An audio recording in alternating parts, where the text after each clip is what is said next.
All right, good afternoon, everybody. Welcome to this meeting of the Temple City Council for Thursday, July 16th. It's now 5 p.m. Please rise as Mayor Pro Tem Judy Morales leads us in the invocation, followed by our Pledge of Allegiance, which will be led by City Secretary Jana Llewellyn. Join me, please. Father, we thank you for this day. Though we don't know all the challenges we will face, we know that you'll be with us. You are our hope and our strength. Lord, we lift up our hurting country to you for your blessings today. We thank you for allowing us to live in a country that lets us pray to you every day and that allows us to speak out our beliefs. Lord, we ask that you continue to have your hand on this nation and that you provide the leaders both nationally and locally, our mayor and our council, our city staff, and all those involved with the wisdom to guide us in the right direction and that is pleasing to you. We pray for those who are hurting or lonely today, that you will comfort them. We pray for those who are ill, that you will heal them, especially those suffering from the coronavirus and other illnesses. Give blessings and protection to all the first responders, our doctors, our nurses, our police, and all those who are working to help and give comfort to those who are hurting. Protect them. We pray for those who are concerned about what may come in the next uncertain hours and days, that you will grant them peace as we trust you, Father. Help us to stand firm against the enemy, Satan. We know that when we are tested, we will come forth as pure gold because you are our keeper and our lifter from evil. Protect our families and friends. Guard our hearts and our minds. Be with us as we come and go, and send your angels around us to protect us. Father, again, thank you. We ask you for all this in your Son's precious name, Jesus. Amen. Please join me in the pledge allegiance to the flag of the United States of America and to the republic for which it stands, one nation, under God, indivisible, with liberty and justice for all.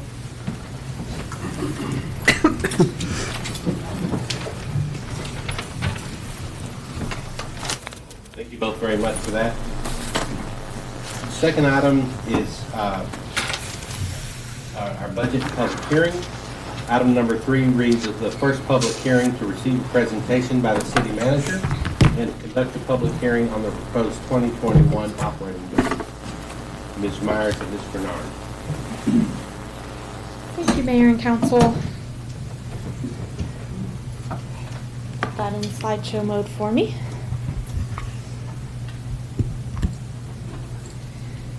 It is my privilege to present to you this afternoon the proposed business plan for 2021. This is the blueprint for the City of Temple that allows us to achieve the vision that the City Council has set of making Temple a place you love to call home. The plan is intended to reflect the community's priorities and will help guide the city staff and the City Council as we make our decisions throughout the year and we strive to provide exceptional services to our community. The fiscal year 21 business plan is presented in 4 key parts. It includes the strategic plan, the financial plan, the annual budget, and the capital program. And it covers a planning period from FY 2021 through FY 2028. As Council knows, this is the second year that we have presented the annual budget in a context of a multi-year business plan. Last year, we began the process of creating our first ever business plan, and through that initiative, instead of approaching the budget process and work plan development from a single year perspective, as we have traditionally done, we really committed to being future focused. We challenged ourselves to look into the future and to approach our planning from a longer term view and set an intentional direction for the organization.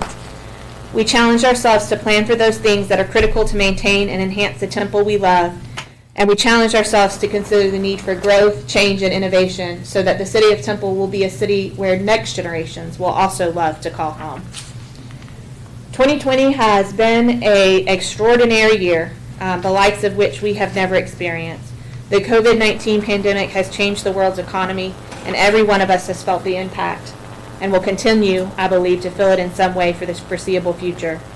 The pandemic has certainly also had a financial impact on the city of Temple, and in navigating this challenging time, the work we did on building the business plan last year really laid an important foundation that I was really proud of at the time, but I didn't even understand how valuable that would be as we have navigated this historic time in our country's history.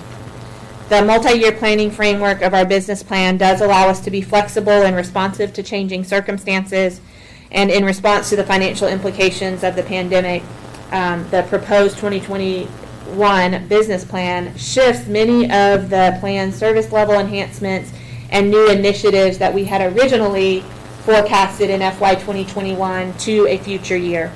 We also added fiscal years 2026 through 2028 to our plan to further broaden out our planning horizon and to allow us to continue to maintain focus on the future. These adjustments will allow us to continue to be financially sound while also maintaining the focus on our strategic goals and commitments. We do this, of course, to make sure that we focus not just on one piece of the puzzle at a time, but rather we're able to see the whole picture in achieving the vision for the community. The strategic and fiscally sound management by Temple's elected officials over the course of many, many years has served this community well. And once again, I believe our community has shown our strength and perseverance through times of crisis. The city's diverse economy, strong and innovative leadership, and our city's sound financial management practices will help us weather the storm and keep the city financially strong. The strategic plan is our overarching guiding plan for the city of Temple, and it really serves as a management tool for staff that helps us align the organization, our leadership, our resources, and our operations in support of achieving the city's vision of making Temple a place you call home. We established this strategic plan last year, and we're still following this plan and recommending this plan to be readopted and reaffirmed by the City Council this year. It includes our vision statement, which you've heard me say several times. It includes our mission statement, which is to provide exceptional service without exception. We are a service-based organization. That's what we do. We provide services to our community, and our mission is simply that we provide those services exceptionally to all of our community. We do that through the lens of organizational values that the council and staff worked on creating together. Those values are commitment, innovation, integrity, accountability, and collaboration. And then we set 4 focus areas that guide the resource allocation for the organization. And that's in the original strategic plan, we had high-performing organization, places and spaces, public safety, and infrastructure and utilities. We're only recommending a small tweak, as we talked about a couple of weeks ago and originally in our planning retreat back in January, that we would broaden out the infrastructure and utilities focus area to smart growth and really encompass a bit broader focus area there. The 9 goals in the strategic plan for our organization remain the same. Those are for us to be an organization that's committed to performance excellence, to have community leaders with a bold vision and an intentional direction, to have talented and dedicated employees who have a heart for service, to be an open, responsive, and accountable government, to have beautiful spaces and unique experiences, to have neighborhoods where people love to live, to be a city that supports well-managed growth and development to promote a thriving economy, to have infrastructure and systems that support exceptional services and community growth, and to have a safe and healthy community. So those 4 focus areas and those 9 goals represent the main framework of the strategic plan. Again, the focus areas are our priorities, our 4 areas of priority. The goals are what we want to achieve. And then inside of your strategic plan, I'm not going to go into that in detail today, but you also have commitments and initiatives presented in the strategic plan. The commitments fall under the goals, and they tell us what we are going to do to achieve our goals. And the initiatives at the very basic level are how we're going to do that. I want to give you a few highlights, if you will allow me, of the resource allocations that are recommended as part of the plan in the 4 focus areas. So our organization is committed to performance excellence. We do this through identifying and adopting leading edge management practices, focusing on making data-driven decisions, and striving for continuous improvement within our organization. The overall financial plan recommends funding for the expansion of the Office of Performance Excellence. It includes a recommendation for a performance analyst in a future year, a data analyst, and an innovation analyst. These proposed additions will provide the staff resources necessary to pursue accreditation for our 4 major departments, that's Parks, Public Works, Police, and Fire, and will also allow us to pursue the Baldrige National Quality Framework to ensure that we're adopting best practices throughout our organization and using the funds that the city provides to our organization in the most efficient way possible. We are recommending a specific customer service excellence program as part of the business plan. This is an area that's of particular importance to the City Council. As I mentioned, we're a service-based organization and we want to deliver exceptional customer service. So this program will provide us the resources necessary to have a specific focus around that and equip, train, and hold accountable our city staff on providing the very best customer service to our citizens. The addition of 2 customer service representative positions are recommended in the financial plan to provide professional level customer service staffing at our airport. Right now, we do not have dedicated customer service staffing at the airport, and with the expansion of a new proposed executive terminal facility, we feel like these positions would add a lot of value in our customer service program.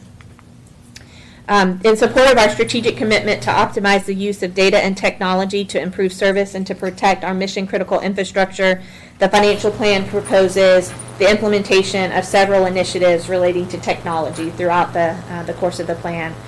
We are recommending a new Parks and Recreation software, a new police record software, the replacement of our police and fire mobile data laptops, and a new digital records management system.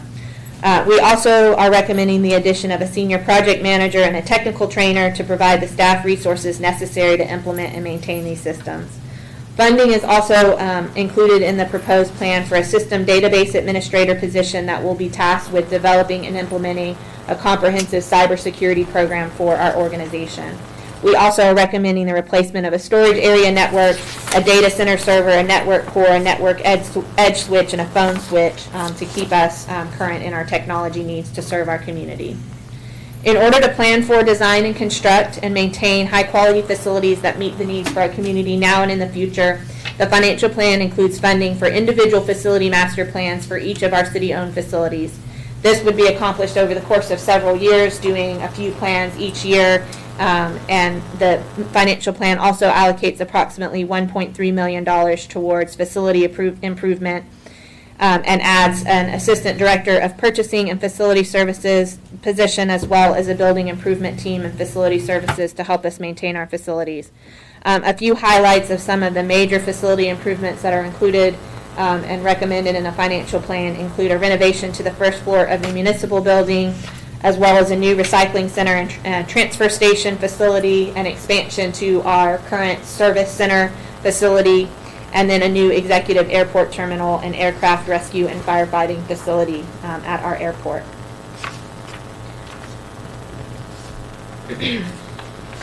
The financial plan also allocates approximately $19 million in capital equipment purchases and replacements throughout the 8-year plan, and recommends the addition of 2 automotive technicians, a heavy-duty technician, and an automotive technician.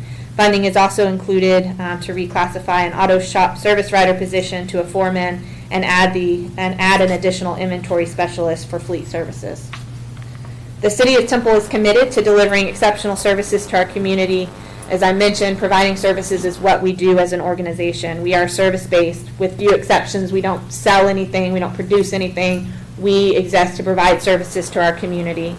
If we want to provide exceptional services to our community, the driver behind that is our employees, and we need to make sure that we are doing things and promoting programs that make us an employer of choice, so that we're absolutely able to attract and retain talented employees who have a heart for service. The financial plan includes the addition of 2 human resource generalist positions, a part-time human resource specialist, and an organizational development manager, and an employee experience champion to provide the staffing resources necessary to attract, retain, and develop talented employees. The financial plan includes an allocation to develop and implement a public safety recruitment strategy, a talent attraction strategic plan, and a leadership succession plan. It also provides funding to expand our employee training and development programs.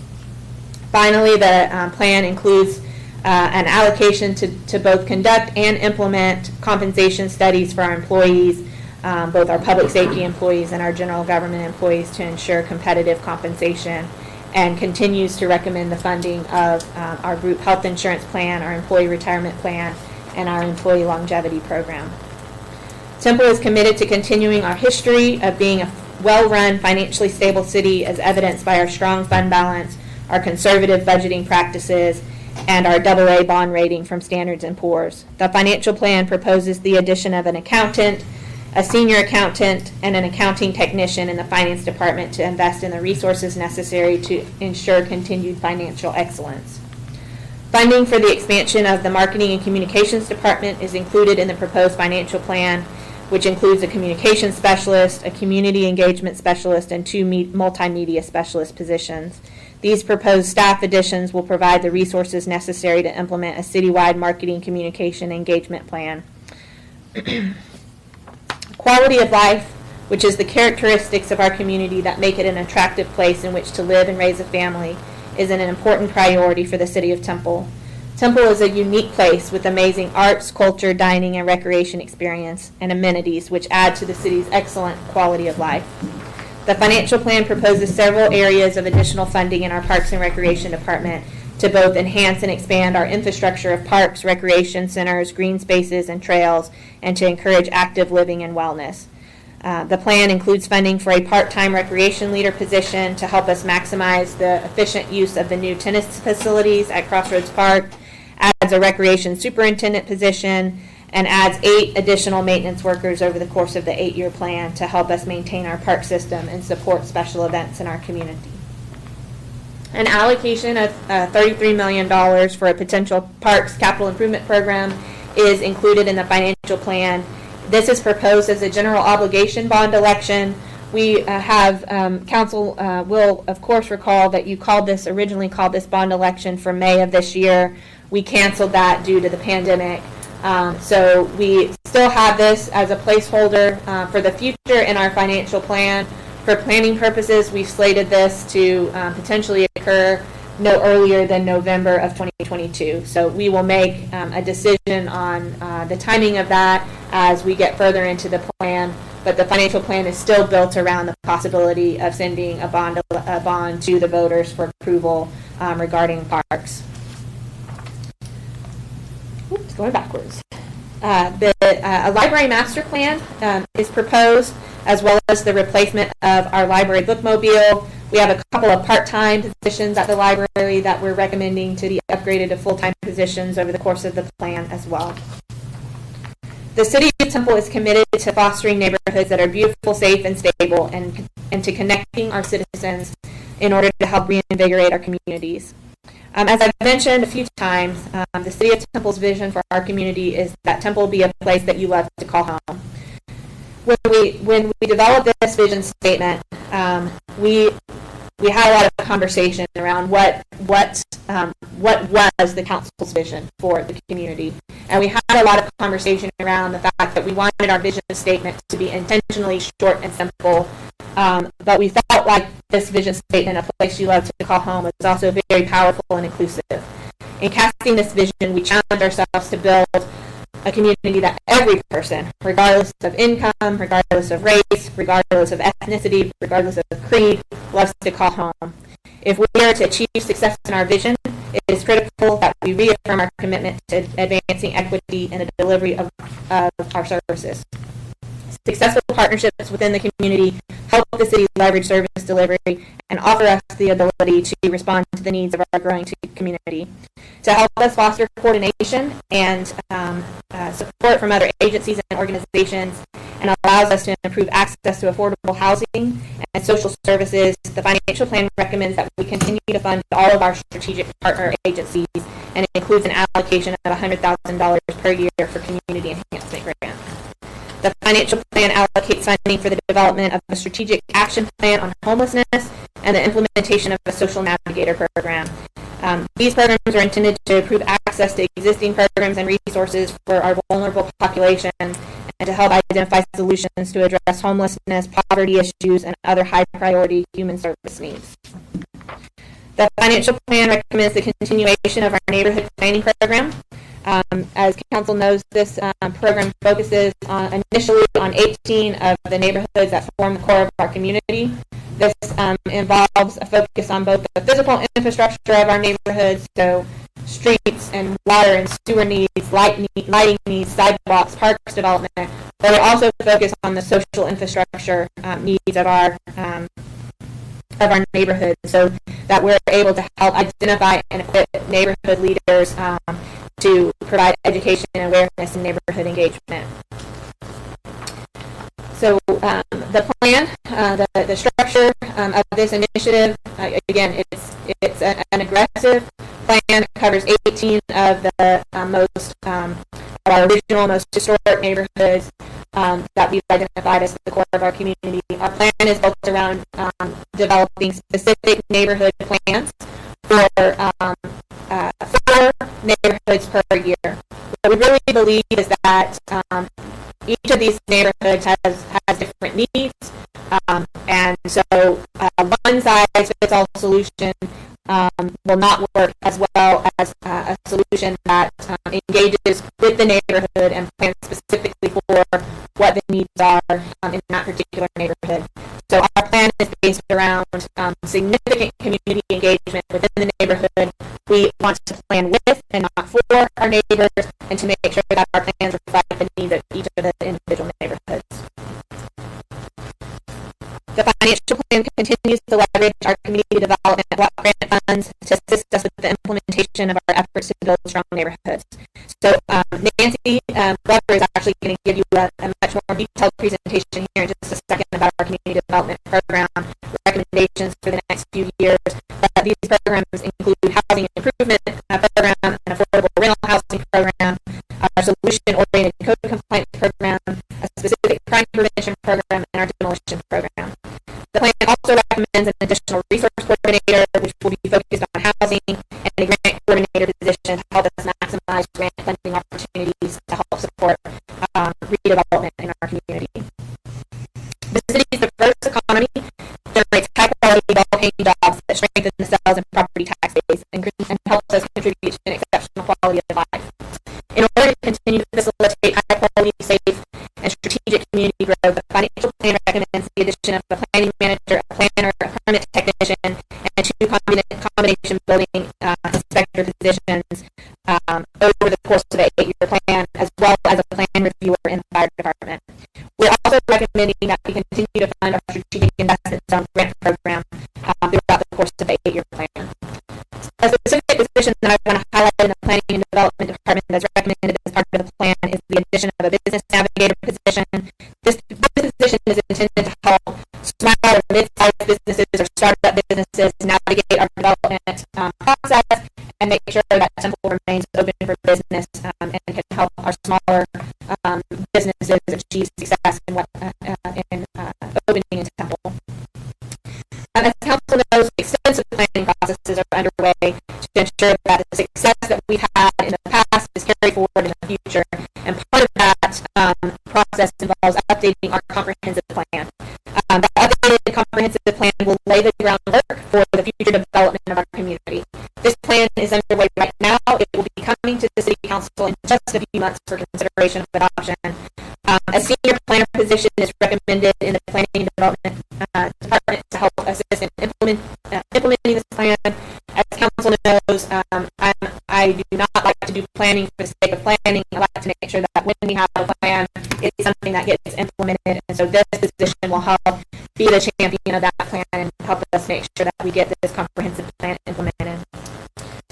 One of the significant action items that we anticipate coming out of the comprehensive plan is a full-scale update to our Unified Development Code, and the financial plan also recommends resources to have professional services to help support the staff's work in bringing that forward for your consideration in the future.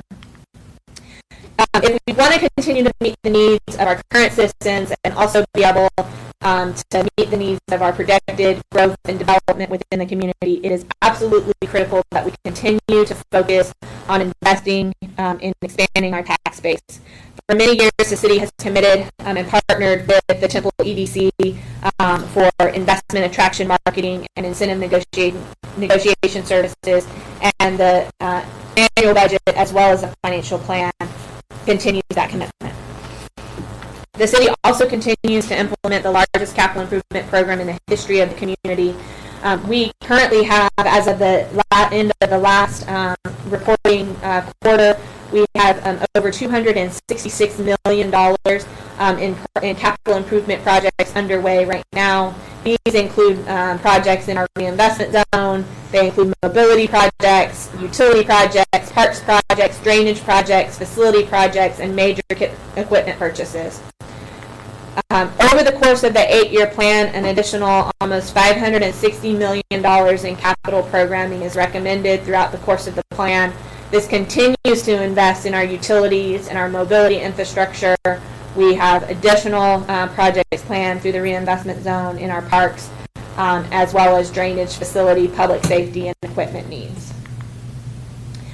The financial plan includes the final 2 years in the original 10-year mobility or transportation CIP program, and it recommends its expansion. It's currently just under $150 million CIP program. We're recommending the expansion to just over $170 million that would allow us to fund several additional projects that have been identified as high priority needs. These projects include a rebuilding of Little River Road, also known as Old Highway 95, the reconstruction of 42nd Street, and North Pea Ridge Road Phase 2. We're also including recommending an additional allocation to help support making sure that we're implementing the mobility-related infrastructure projects that are coming out of our neighborhood planning processes. The financial plan also recommends that the city invest in the development of a mobility master plan that will allow us to identify future transportation infrastructure needs and to plan for those. To my knowledge, our community has not historically had a mobility master plan, and this master planning process would allow us to have a systematic approach to identifying all of the transportation related needs in our community and planning for the implementation of that. We have also included in the financial plan an allocation for a potential successor to the current mobility CIP or an addition to the mobility CIP program. There are no specific projects recommended for this allocation. We're really suggesting that we develop that mobility master plan and let that guide what projects would be funded through the expansion of that program. We are recommending 4 new transportation-related maintenance crews as part of the financial plan. These include a street patching crew, an alley and right-of-way crew, a concrete crew, and a sign crew. The concrete crew, as council knows, we currently do not have a crew dedicated to maintaining and repairing the sidewalks and trails within our community. So while we are making significant investments in those assets, we need to make sure that we also have a system in place to make sure we're taking care of that investment and maintaining it for the future. We are currently in the process of finalizing our drainage study and comprehensive modeling assessment. We did this project in 2 phases. The first phase began in the fall of 2017, and the second phase began in the spring of 2019. We have allocated $8.9 million for an expansion to our drainage capital improvement program, and what we're recommending is that the highest priority projects that were identified as part of that drainage study are funded as part of this bond program. We also anticipate that we will need to consider an expansion to the drainage CIP once the full plans are done through that drainage study, and we will need to develop a rate study to determine what the capacity for additional projects is and funding opportunities. The city has invested almost $124 million over the past 10 years in improving and expanding our water and wastewater infrastructure. In 2020, we completed and the council adopted our updated water and wastewater master plan, which evaluated the system demands and our infrastructure needs through the year 2070. The financial plan includes an additional almost $280 million in capital funds to help us implement that water and wastewater master plan through identified high need improvement projects. Some highlights of this include a need to expand our water treatment plant. This expansion would be an expansion to our membrane treatment plant and add over 11 million gallons of treatment capacity per day to our system. We're also recommending the expansion of the Temple Belton wastewater treatment plant as part of the financial plan, as well as the expansion of the Dozier Farms wastewater treatment plant as part of the plan. We also have a aggressive program to address sewer overflow reduction within our community. We are doing this through a systematic approach, and that involves studying each sewer basin, identifying the capital improvement projects that are necessary to replace aging infrastructure and prepare for additional flow needs. And so the financial plan includes the necessary basin assessments throughout the plan, as well as placeholders to implement the projects that come from those assessment recommendations. In addition to the specific basin assessments, there are several large wastewater interceptor projects that are recommended for funding as part of the financial plan, including the final phase of the Bird Creek Interceptor project, as well as the phases for Williamson Creek and Knob Creek trunk sewer improvements. We also have additional maintenance crews on our water maintenance crews proposed in the plan to help us provide the staffing resources that are necessary to maintain our water distribution system and to respond to provide an enhanced response time for non-emergency water leaks.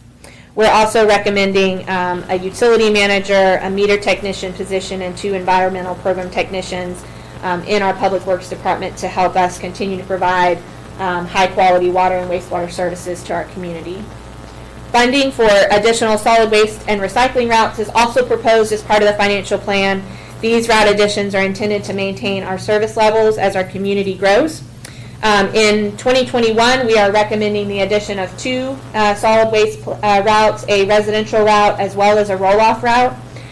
This year, we are in the process of developing a solid waste master plan or a solid waste management plan. That plan was funded by the City Council for FY 2020. We are in the process of that planning. So while that is not yet complete, what we do have recommended in the financial plan is a $1.7 million placeholder in order to help us implement whatever routes or other resource needs are identified as part of that master plan that's underway. In our final focus area of public safety, protecting our public safety is a top priority for the City of Temple in providing a community where businesses can thrive and residents want to call home. I want to take just a moment to read an excerpt of something that our new Chief Reynolds, wrote. Recent events in Minneapolis have created a chain reaction across our country. This reaction has led to pain, anger, and frustration. We have watched as people across the nation voice their sadness, outrage, and hurt over a horrific incident that took the life of George Floyd. We recognize there are incidents throughout the nation that raise legitimate questions about interactions between law enforcement and the community. Police officers are sworn to protect the residents they serve. It is devastating to see that these interactions have caused citizens to fear those whose duty it is to protect them. It is our belief that our police cannot be successful without community support, and that begins by having an ongoing, authentic relationship between the community and the police. We are committed to fostering relationships between Temple Police Department and the community through healthy and productive conversations concerning police and community issues. We are committed to treating each of our citizens equally as we drive hate, discrimination, and divisiveness out of our city. We fully believe the Temple Police Department and our community can work together to promote understanding and build trust. As Council probably recalls, the Temple Police Department has taken a proactive approach to community policing really since the first community policing program began in 1993. It was really at that time a very innovative program, and was very successful in reducing crime and improving the quality of life for residents in the city. The City of Temple is committed to providing the necessary resources that will allow us to increase community and neighborhood policing efforts. So funding is recommended in the financial plan to establish an enhanced neighborhood and district community policing program.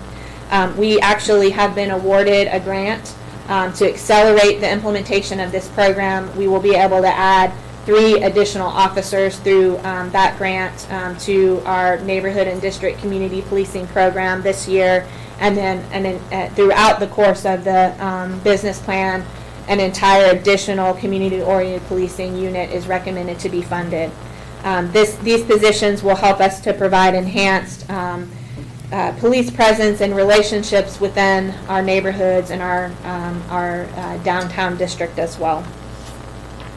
This program also envisions the possibility of adding civilian ambassadors, safety ambassadors that would work as partnership with the sworn officers in our police department to help enhance the community public safety resources available to our community. Also recommended in the financial plan is the expansion of our patrol districts from the current 8-district system to a 10-district patrol system. This would allow us to provide enhanced response capacity and more consistent police presence within our community. A total of 5 additional police officers are needed for this initiative, and they're funded throughout, proposed for funding throughout the 8-year plan.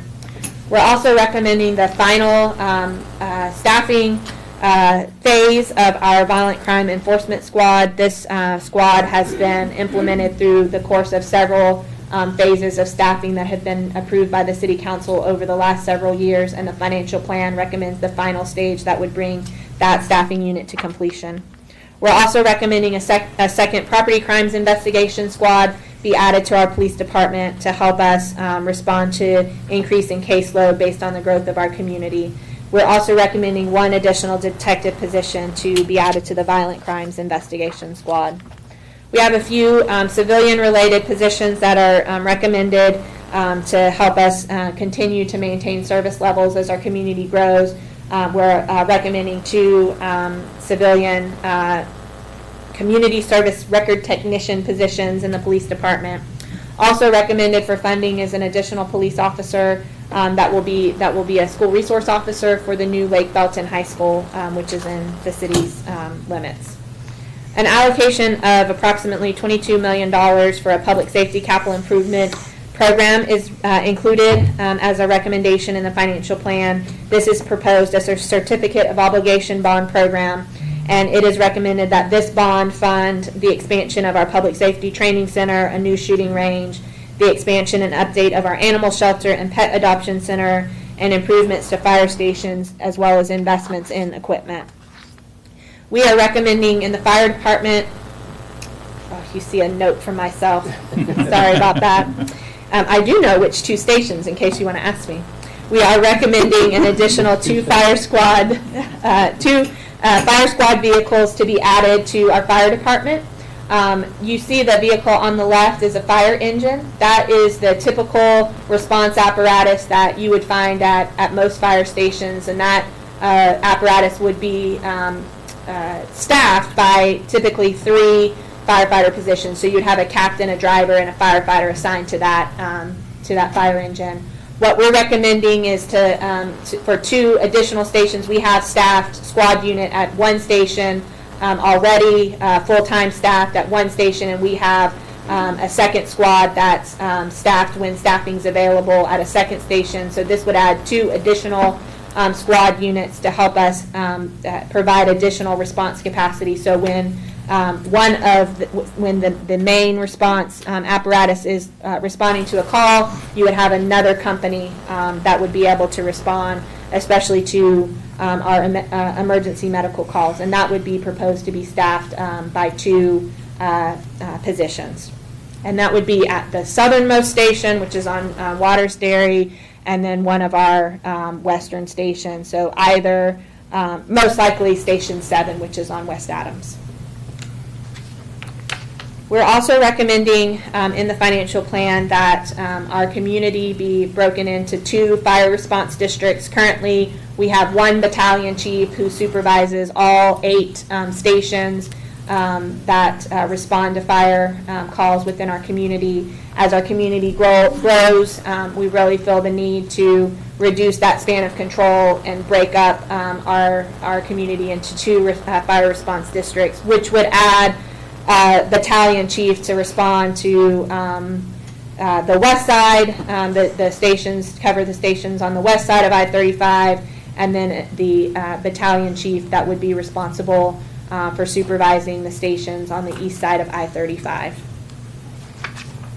We're recommending the addition of 4 outdoor warning sirens in our community to support the coverage needed as our community continues to grow.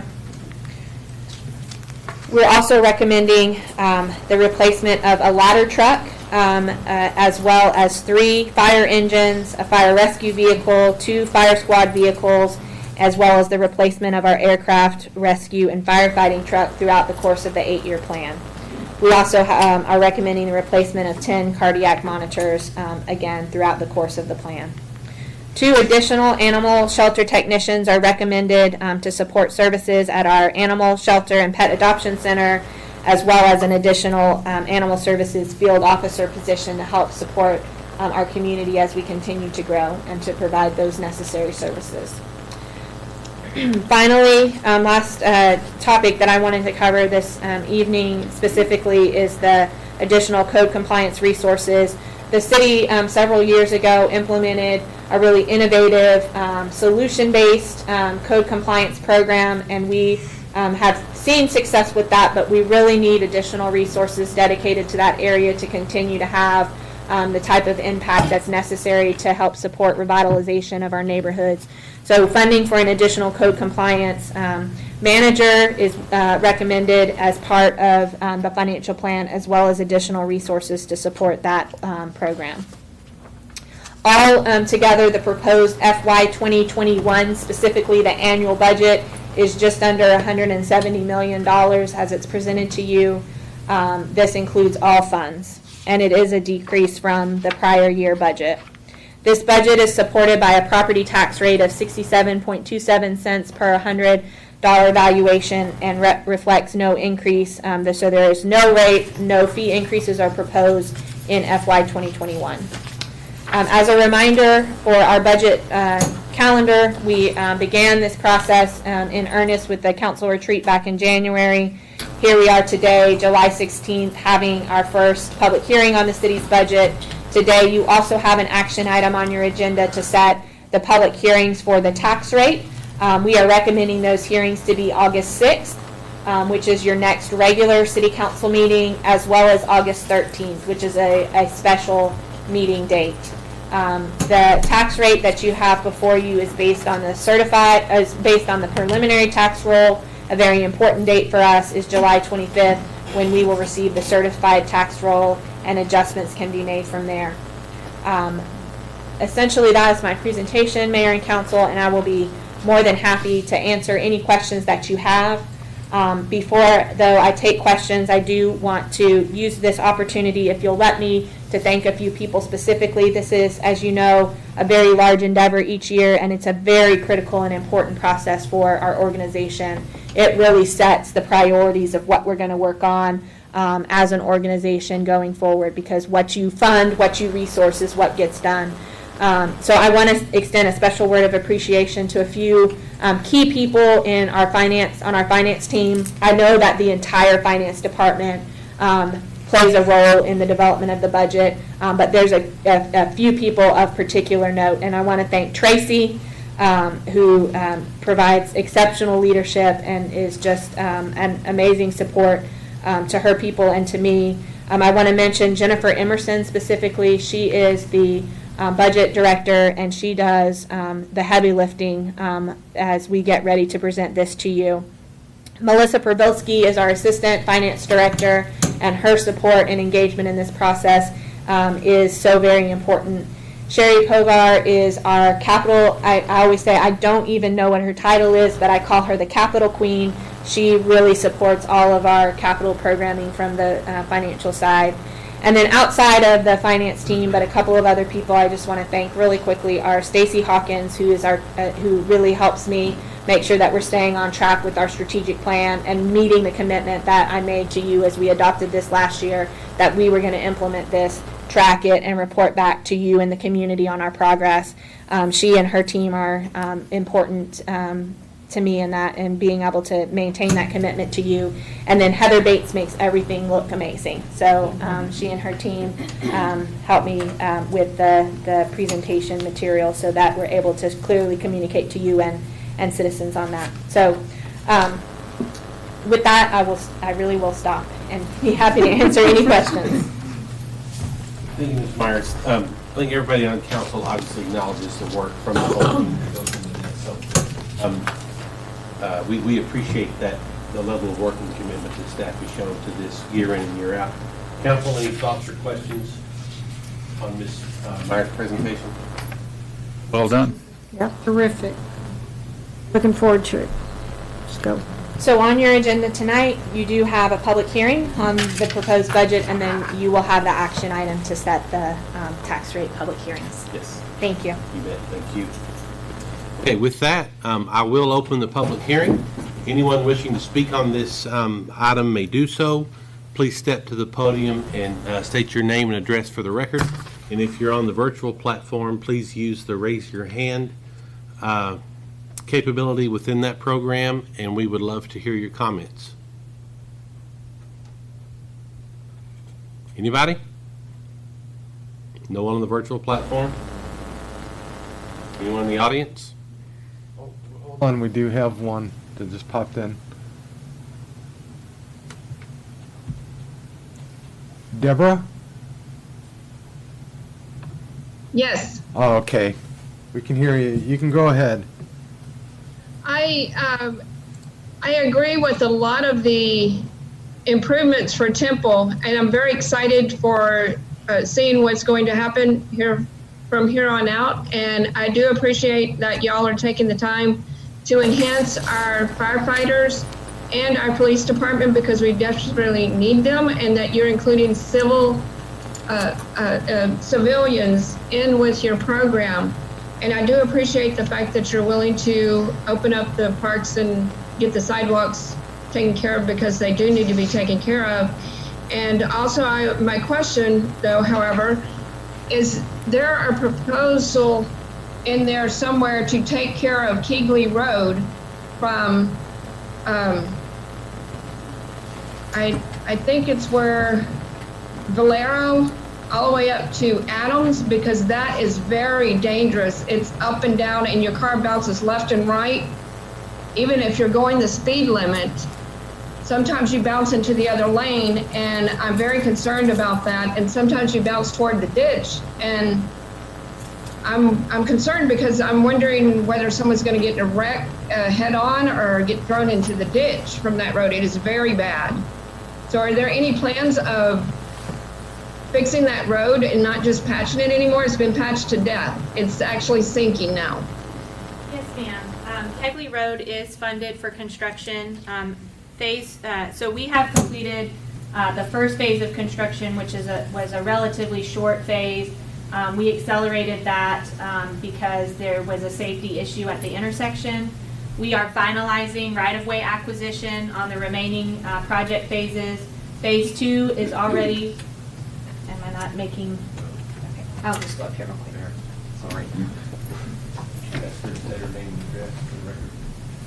Ma'am, can you state your name and address for the record?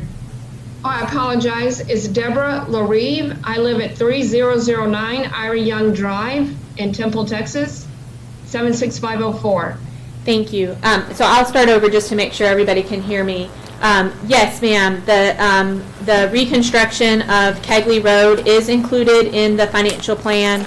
The first phase of that project is already complete. It was a fairly short segment that was accelerated because there were safety concerns at the intersection while we worked on right-of-way acquisition on the remaining portion of the construction.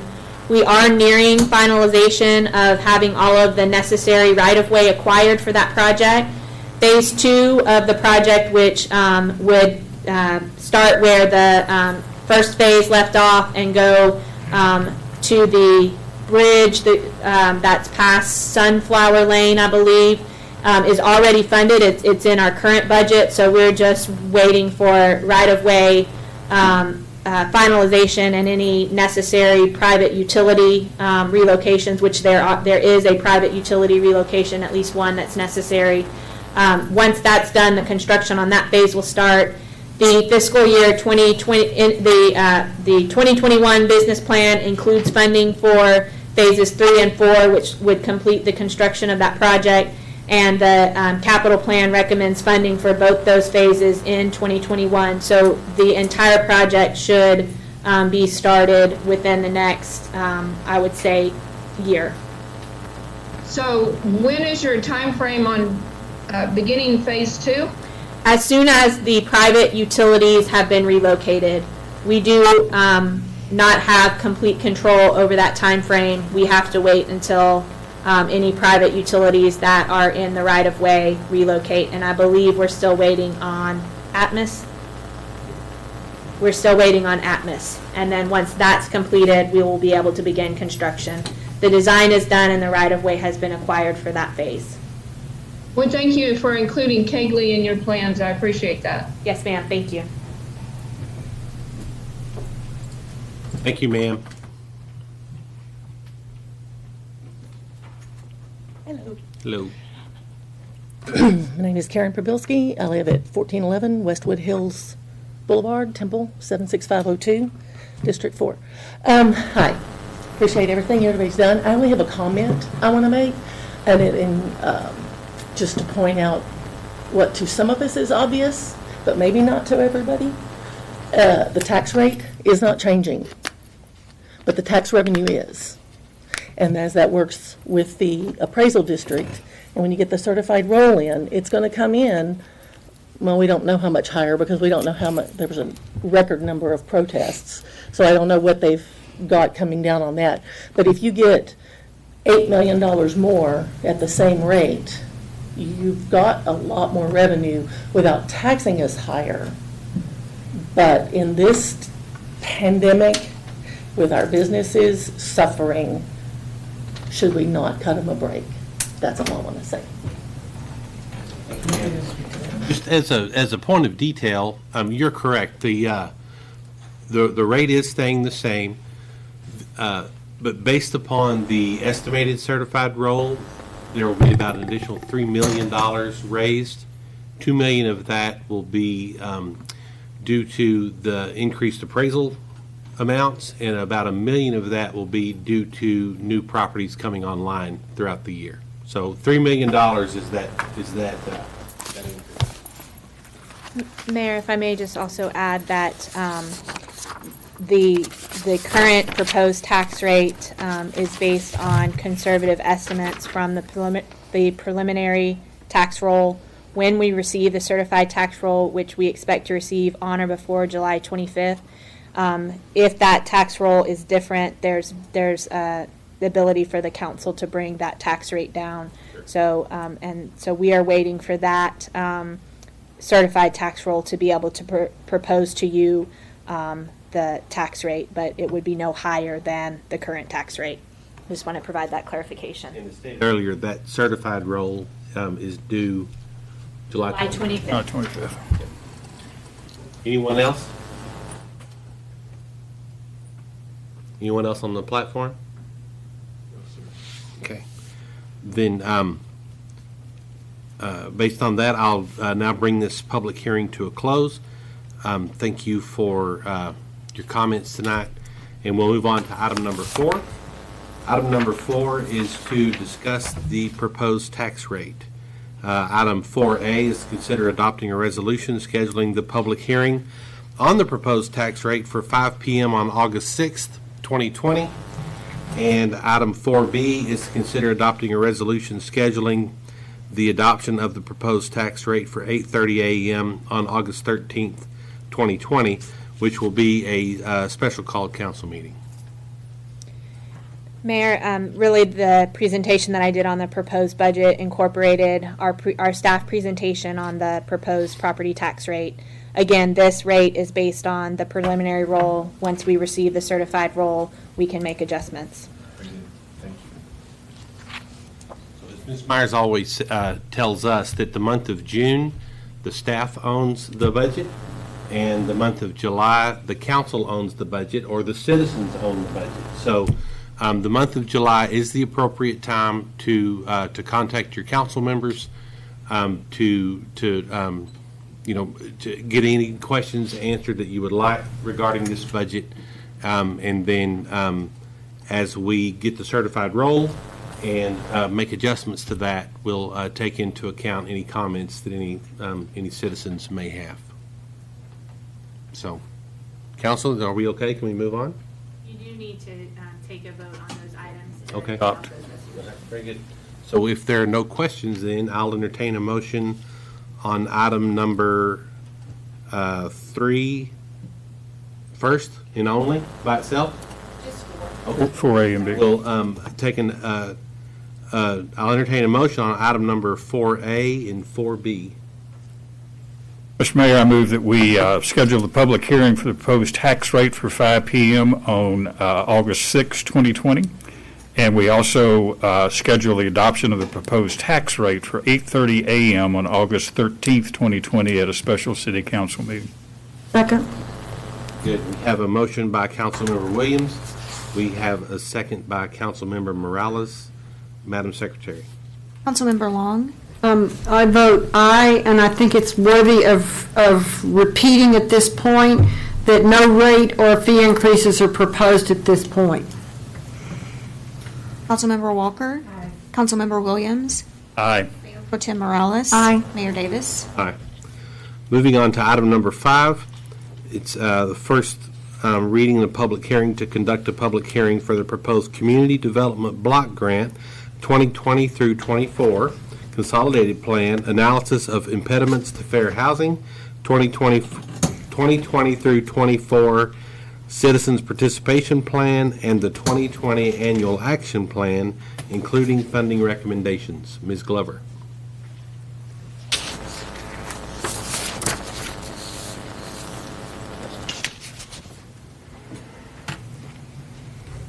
Thank you, Mr. Mayor and Council. Appreciate that. So I will be presenting the 2020 to 2024 Consolidated Plan, the 2020 Annual Action Plan, which is actually our fiscal year 21, but HUD uses the year that the actual plan started, so we call it the 2020 Annual Action Plan, and the analysis of impediments to fair housing choice. The City of Temple, as an entitlement jurisdiction in the CDBG program, is required by HUD to submit a consolidated plan every 5 years. The consolidated plan identifies the priority community development and housing needs for the citizens of Temple. It integrates economic, physical, environmental, community, and human development in a comprehensive and coordinated fashion so that the city and community partners can work together to assist in meeting the needs of families and/or individuals. The consolidated plan is required by HUD and is used to guide our use of CDBG funds for the next 5 years. The development of the plan included public engagement, assessments, and analysis. The plan outlines future CDBG activities from October 1st of 2020 through September 30th of 2025. The CDBG program was designed to be customizable to the individual needs of each community. There are a number of eligible activities that fall in these 8 categories. Our plan will include programs in each of these categories. In addition to being an eligible activity, projects must also meet one of the national objectives: benefit low to moderate income citizens, prevent or eliminate blight, and meet emergency needs within the community. So who is considered a low to moderate income citizen in Temple? The chart on the screen shows the definition according to HUD.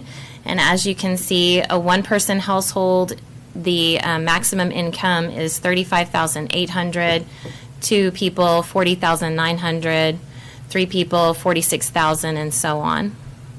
These are the guidelines that we follow when determining income requirements. Our funding for fiscal year 21, and it should be plan year 2020, for CDBG, our regular CDBG funding, $626,742. And then I also put a placeholder for additional COVID-19 funding that we do expect to be released by HUD. We do not know that amount at this time. That funding level of $626,742 represents an increase of 6.56% over 2019. Our funding level this year was $588,159. And as I mentioned, the coronavirus funding level has not yet been determined. So through extensive stakeholder meetings, public hearings, and on the online needs survey, the following needs and goals were identified. Stakeholders who attended sessions on housing affordability and equity noted that there is growing difficulty in building affordable housing in Temple for several reasons. Construction costs have increased over the past several years. Stakeholders report that it has been increasingly difficult to find labor, and the cost of infrastructure development such as streets, water, and sewer drive up overall construction costs. There's also an issue with getting clear titles on properties in Temple. Stakeholders note that the process can take up to 2 years. The naturally occurring affordable housing in Temple is often substandard and has major repair needs. Stakeholders note a concern with absentee landlords who have predatory practices such as unaddressed maintenance. The City of Temple's population is growing, putting pressure on the housing stock. There is a lack of affordable 1-bedroom and 3 to 4-bedroom units in the community. Stakeholders reiterated the need for affordable housing in the community, both in rental and the for-sale market. A rising concern is some landlords in Temple are absentee and their units are substandard. Homeless service providers and advocates also noted a lack of affordable housing in Temple. Stakeholders stated that they have seen changes in the population of people experiencing homelessness. Many feel that the annual point-in-time count does not show the complete picture of homelessness in Temple. Many providers feel resources should be used to address the housing needs, and this will help decrease the number of people cycling through homelessness. We also feel that the COVID-19 pandemic will also add to the homeless numbers in Temple, and will be people who are not typically experiencing homelessness before. Stakeholders at the session on neighborhood improvements noted concerns with infrastructure in Temple, such as streets and sidewalks being non-existent or inaccessible, particularly in the eastern part of Temple. Transportation was noted as a major need for the community. Bus service has been reduced, and some note the cost of public transportation is high. There are homes with major repair needs, and often homeowners do not have the means to pay for repairs. Stakeholders noted that due to major code violations, the city demolishes on average 30 homes per year. There are another 10 to 15 per year lost due to fires, and yet only 10 new affordable homes are built per year. The housing stock is aging, and much of it is substandard. There is a need for more code enforcement to help neighborhoods from further deteriorating. On the online survey of the 111 responses to the question asking them to prioritize a list of housing activities, demolition of blighted structures was the highest. Stakeholders noted that there is an increasing need for mental health services in the community, including safe and stable housing. Many of the local nonprofits have limited resources and are unable to meet all of the needs of the community. The COVID-19 pandemic is an ongoing concern. Additional CDBG funds are expected to be released so that relief programs can continue into the next program year. On the survey online of the 110 responses to the question asking to rank a list of economic development initiatives, Job creation and retention was the top priority, followed by literacy programs and GED preparedness and workforce development programs. Fair housing education and outreach is greatly needed. In the coming months, Neighborhood Services will focus on creating educational programs for renters, landlords, and property managers, specifically with an online or virtual option in light of the pandemic. Based on the identified needs and goals, we've developed the following list of proposed projects for the 2020 plan year. As Bryn mentioned, we do want to continue with the housing reinvestment program and would like to add an additional $102,470 to that program. We are currently working with Citizens for Progress to do roof replacements, and we would like to continue with that program and potentially add some minor home repair to it as well. We would also like to have an affordable rental housing incentive program, which would be a matching grant program for landlords to bring their homes up to HUD standards to be able to accept Section 8 vouchers. We were told during our focus group meetings for the in the consolidated planning process that there were 80 unused Section 8 vouchers in Temple simply because there were not homes available for people to take advantage of those vouchers. So we're hoping that this program would increase that housing stock. We would also like to launch a sidewalk replacement program. This would also be a matching grant program. Many of the sidewalks in Temple are actually on private property. They're actually under the ownership of the property owner. So we would like to partner with them to create a program so that they can also invest in the replacement of their sidewalk and will help them along the way. We would like to continue our crime prevention program and focus primarily on the LMI areas of Temple. We have already been working with the COPS program and they've been doing a fantastic job, so we would like to continue on with that program into the next program year. We would like to bolster our demolition program. We had spent $100,000 on demolitions for plan year 2019. We would like to increase that to $150,000. Blighted structures are not only an eyesore, but they're also places for people to kind of hide out, and it's just best to clear those out. And that was the overwhelming response to the surveys and also in the focus group meetings. We would also like to continue our code compliance program using our proactive code compliance measures and providing people with connections to resources as much as possible to help mitigate some of those issues. Program administration will, of course, be needed to continue to manage the program, and we would allocate $120,872, which is the max amount that we can allocate to administration. So the timeline for the consolidated plan, we are currently within the 30-day public display and comment period. That began on July 1st and will end on July 31st. We have not yet received any public comments to this point. Council will have an opportunity to have to approve the plan on August the 6th. We will submit that plan to HUD by August the 15th. That's our deadline to submit it to HUD. And then our program year will begin on October 1st. Along with the consolidated planning process, the analysis of impediments to fair housing choice was also conducted. Many of the initiatives outlined in this plan have already been mentioned as a part of the annual action plan.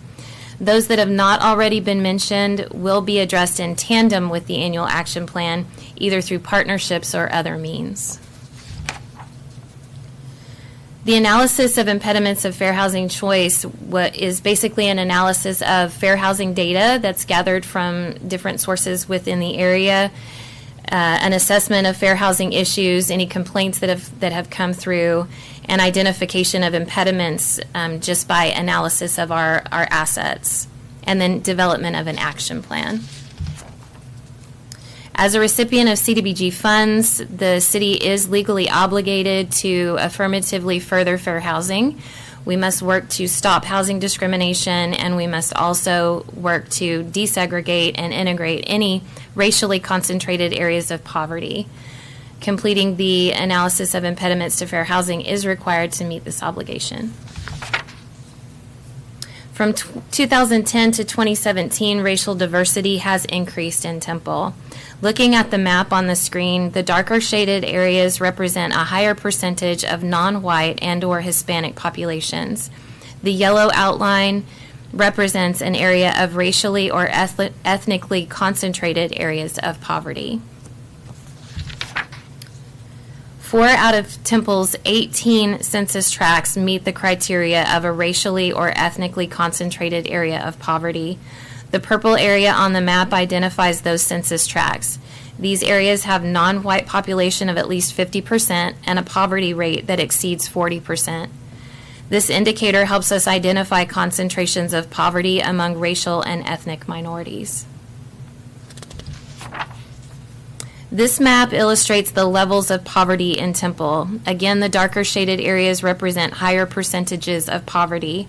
Overall, 19.2% of Temple residents live below the poverty level, as compared to the state poverty rate of 14.7% and the national poverty rate of 12.3%.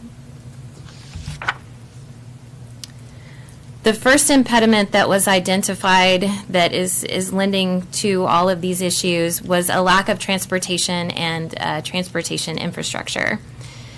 There are very few stops in the eastern part of Temple specifically, and stakeholders note that transportation is a major concern in Temple. Bus services have reduced, and a majority of the stops have closed in the low-income areas of Temple, the low-income neighborhoods.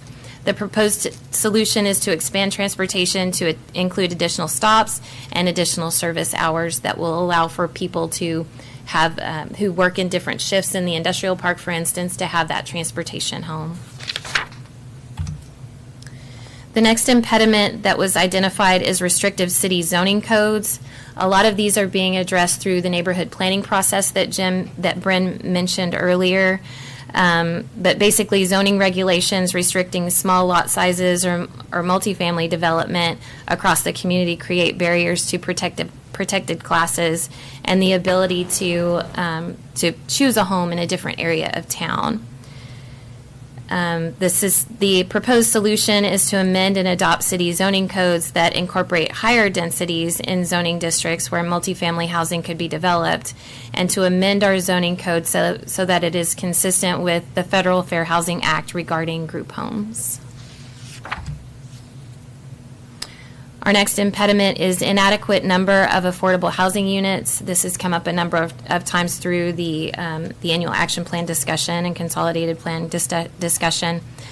The opposition of community members, specifically in focus group meetings where we discussed low-income housing tax credit projects, was really sort of jarring to the consultants. There was definitely not in my backyard sort of mentality with the development of those low-income housing tax credit projects. The proposed solution would be to make an effort to preserve and increase the number and quality of affordable housing throughout Temple and amend the current City Council low-income housing tax project selection criteria to remove the need for support of neighborhood organizations. The next impediment was fair housing choice education and outreach, and I mentioned that earlier as a part of the annual action plan. Neighborhood services staff is going to be dedicated in the coming months and years to creating a program that actively promotes fair housing choice within the community, including a language access plan. The final impediment is blighted buildings in LMI neighborhoods. Again, we've talked about this as well. Deteriorated and abandoned properties may be signs of a community's distress and disinvestment and are often associated with crime. So the city should target reinvestment activities such as rehabilitation before choosing to demolish. Take a good hard look at that to see if it can be renovated rather than demolished. And we will add that to our assessment process. And with that, I will open it up to try to answer any questions you may have. Bill Dunn? I think the CDBG 2021 budget is right in line of what I think we've seen in the community that's needed. I'd like to see more, maybe study more of your analysis outline, because I think that's very interesting, and see how we can drill down to see how we can address those. You've got solutions, but we got to drill down a little bit more, I think would be good. But thank you for doing that. It's a shame that 80 vouchers are going unused when the money's sitting there. It's tragic. And it sounds like the properties are available, that their properties do exist that could possibly be brought up to standards. So something that we as a council, through changing of, possibly some ordinances and codes can address. So thank you very much for that. I think working with the landlords will also be a plus on being able to address some of that issue. Yeah, we're excited about that program. Nancy, I thought your presentation was really enlightening, really. This was a lot of effort, a lot of meetings, to compile this information, so thank you very much. Council, I also just wanted to point out, as Nancy mentioned in several of the areas, concerns about public transit. Just wanted to remind council that on your consent agenda tonight, you do have an interlocal agreement proposal. Staff's been working very hard on getting together with the different cities and counties that are served currently by the Hill Country Transit District, and studying opportunities for just making sure that's the best way for us to deliver transit services to our community. And we believe we found a consultant who's going to be very skilled at helping us walk through that process. And then, as I mentioned in the financial plan, in the budget presentation, we are recommending the mobility master plan be developed, and that also can have an element of looking at our transit routes and developing recommendations related to that, because that is an essential part of mobility. This item is subject to a public hearing. Anyone wishing to speak on this item may do so. Please step to the podium and state your name and address for the record, or use the platform. Very good. Please.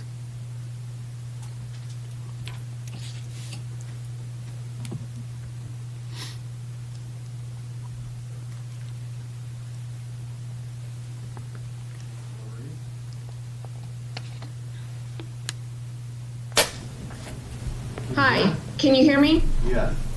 Okay.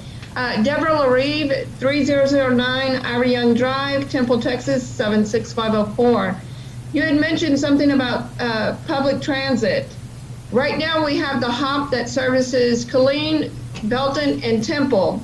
And it has service days and times that are, like you said, impeding work hours for people who need transportation outside those guidelines. At what time, if any, will Temple be big enough to have their own bus service outside the HOP? Because right now we're sitting at 76,256 residents.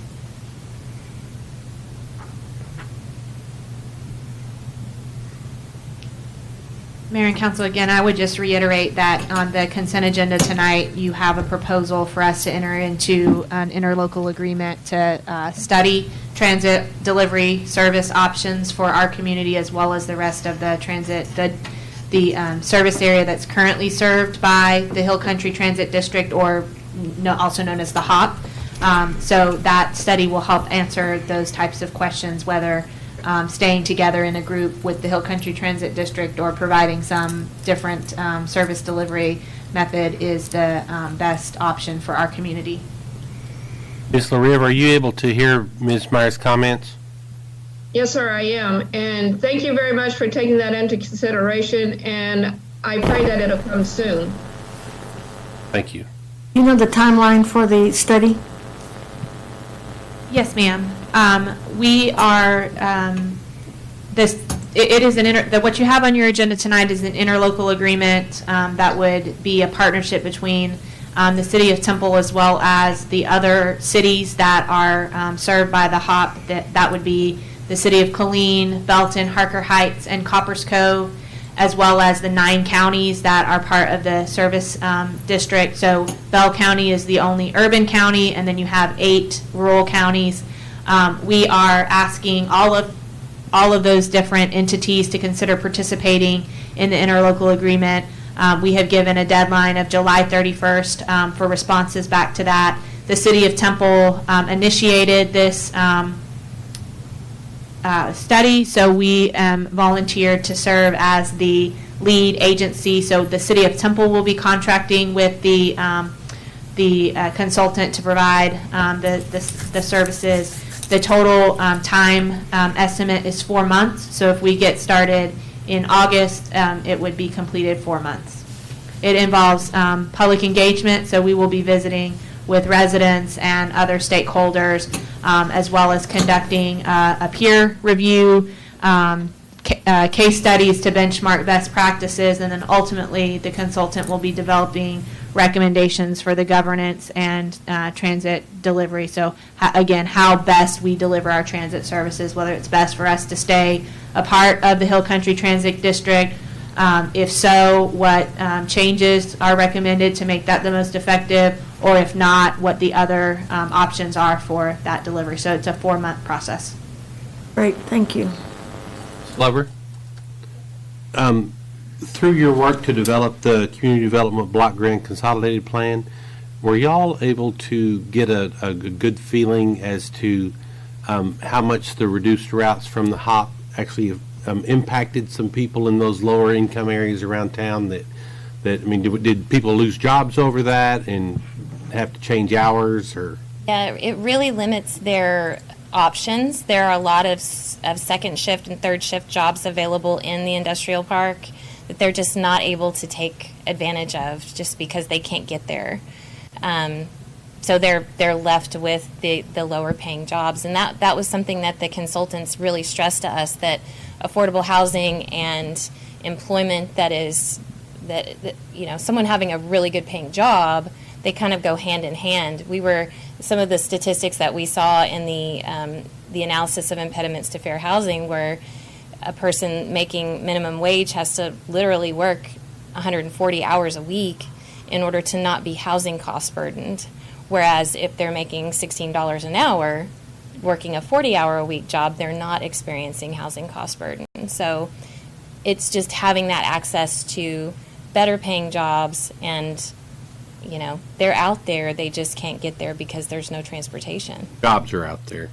And those jobs also come with benefits and, more long-term Social Security than those minimum wage. Yeah. We also hear that comment when we visit with our industry partners, that they are, especially those that are located in the industrial park or that general area. Transit is important for the employee, but it's also important for the employer. So again, I think this upcoming transit study is very important. Will help us get our arms around the scope of solutions that we can propose for really addressing this important need. And of course, I know you know this, but one thing that we talk about in economic development is the ability to bring more companies, here to fill our commercial land, and we need to be able to have workers for them. Workforce is the #1 consideration. Always. But at the same time, we absolutely cannot forget the disabled and older population that is struggling to get to services for food and medical because of the reduced HOP services. And the reduction of the Saturday service. Yeah. Yes, ma'am. Certainly, it's not just employment, but also Right. general ability to, access basic human Right, they go service hand needs. in hand, and it's Medical appointments. really important. Yes, ma'am. Also, I sit on the Transit District Board, and I'm very appreciative of Ms. Myers taking the lead on this. We were kind of in a lull, and we needed to have someone step up And it was nice to see that the city of Temple was the one that did step forward and took control of this. So thank you for doing that. Anyone else? Can you still hear me? Yes, ma'am. Okay. Since she's talking about the HOP possibly being still there, I do appreciate the HOP having, since she mentioned the elderly and doctor's visits, having the door-to-door service that they do have. Yes, ma'am. So maybe if we can consider keeping that in play for those seniors and people who have disabilities. Yes, I agree. The HOP is a very expensive organization to run, and the city historically has, the HOP has been one of those organizations that the city makes contributions to assist them. And there are a lot of people that think that the HOP is a City of Temple sponsored entity, and it is not. Like Ms. Myers said, it's across 5 cities, 6 cities, 9 counties. It's a very large organization. And I think that we calculated one time that the contribution of the City of Temple into the HOP's coffers is less than 3% of their total budget. So it's a much bigger issue than just the City of Temple. So, I anybody agree. else on the platform? No? Okay. Then at this time, I'll close the public hearing and entertain a motion on item number 5. I make a motion for approval for number 5, public hearing. We have a motion by Councilmember Morales, a second by... I'm sorry, Mayor, I don't think this is an action item. It's just a public hearing, and the action item will come back to you on August 6th. Oh, okay, good. I'll wait till then. No, I won't change my house, I'll wait till My then. agenda looks different this week, and so, very good. All right, then let's move on to... Huh? This is one of those weird items where we need a public hearing first. Very good. We'll move on to item number 6, which is to consider adopting a resolution electing a mayor pro tem for the city of Temple. Ms. Morales has served as a mayor of pro tem for the last 2 or 3 years. Correct. We appreciate that service.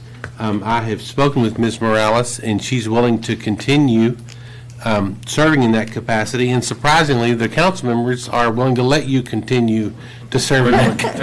Absolutely. Well, I'm honored to do that, Very good. so thank you. Thank you We're for honored that. to have you You need a do it. motion. We do Thank need you. a motion. I move Actually, that we need a nomination. I nominate for Mayor Pro Tem of the City of Temple, Judy Morales. I second that nomination. Third it. I think you're elected. Everyone's Yes. piling on. I wish campaigning was that easy. We have a motion and a second on. And a third. And a third on item, and a fourth, by the way, and on item number 6. Madam Secretary. Aye, and thank you, Judy, for doing this and agreeing to it. Thank you for asking. Councilmember Walker? Aye. Councilmember Williams? Aye. Mayor Pro Tem Morales? Aye. Mayor Davis? Aye. Moving on to the consent agenda, all items listed under this section, which is called the consent agenda, are considered to be routine by the city council and may be enacted by one motion. If discussion is desired by the council, any item may be removed from the consent agenda at the request of any council member and will be considered separately. Council, are there any items on the consent that you wish to remove? Very good. Then I will entertain a motion on item number 7A through 7P. Mayor, I make a motion to approve the consent agenda items 7A through 7P as they have appeared on their agenda. Second. We have a motion by Councilmember Long, a second by Councilmember Walker. Madam Secretary. Councilmember Long? Aye. Councilmember Walker? Aye. Councilmember Williams? Aye. Mayor Pro Tem Morales? Aye. Mayor Davis? Aye. Moving on to the regular agenda. This is the second and final reading to consider adopting an ordinance authorizing a conditional use permit with the site plan with waivers for maximum period of occupancy per resident and a limit on the number of residents on 1.994 acres out of the Moses Shipman Survey, abstract number 782 in Bell County, Texas, located at 6565 Pegasus Drive. Mr. Chandler. Good evening, Mayor and Council. Just want to give you a quick update since the first reading. And of course, the applicant, Ms. Carroll, is here next to me, and she could answer any questions that you all might have, or citizens. Just a reminder where this property is located at 6565 Pegasus Drive, just west of North General Bruce, but not fronting the interstate. And once again, it's a request for a social service shelter for temporary residential care and services, 24-hour care for children 6 to 17 years of age, and care of CPS due to abuse or neglect. And so I just wanted to give a quick summary of our case manager for the project. Jason Deckman facilitated a conversation between Ms. Carroll and Ms. LaRive, who I assume is still on the line and probably has some additional questions, but wanted to just give you an update as to what was discussed during that conversation. And Ms. LaRive had some very good questions, including how Peace of Mind shelter would protect kids from their abusers. And Ms. Carroll answered that question with the fact that CPS does operate confidentially, and so the information about the kids is not shared with the family or guardians when placed in the shelter. They would have a security system, as well as having staff present 7 days a week, 24 hours a day. Also, there was a concern expressed about being close to the I-35 corridor for sex trafficking and other crimes, and Ms. Carroll responded that of course this project is proposing a fence, and also staff is trained and will supervise the children, and also just caregiver-child ratios should help provide enough supervision to prevent children from essentially wandering off. And then the last concern was about proximity of registered sex offenders. Ms. Carroll looked up proximity, in the database, and there were two at Lucky's RV Park nearby, but 950 feet away. But as was mentioned previously, they have trained staff that would be there 24 hours a day, and the security system. So that's a quick summary of what was discussed, and really beyond that, answer any questions that you all have and open it up. Thoughts or questions on this item? Mr. Chandler, this is subject to the same things from the last meeting as far as plans and et cetera Yes, sir. being updated, right? That is correct. All right, thank you.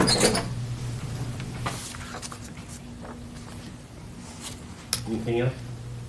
All right, this, we can, I was going to say, I think this is a really important facility that we need in our county, and I'm assured, based on what was reported, that you will have it secure and safe, and really with your heart wanting to take care of these children. So thank you for wanting to do that. very good. This item is subject to a public hearing. Anyone wishing to speak on this item may do so. Please step to the podium, or is Ms. LaRive on? Yeah, Ms. LaRive been on. Ms. LaRive, can you hear us? Hello, can you hear me? Yeah. Okay. Well, I appreciate her taking the time to look up my questions beforehand. Concerning the 900 and I think, what was it, 950 or 970 feet? The sex offenders? Yes, ma'am. Okay, by state standard, a sex offender cannot live within 1,000 feet of a school or a child care facility. So it wouldn't meet the state recommendations. And I did see that there is no sex offender ordinance on the books in Temple, Texas. And I'm not sure what the zip code is for the area where she's having this proposed facility at. I did do some research, and The zip code is 76501, there's 370. 76502, there's 407. 76504, there's 405 sex offenders here in Temple.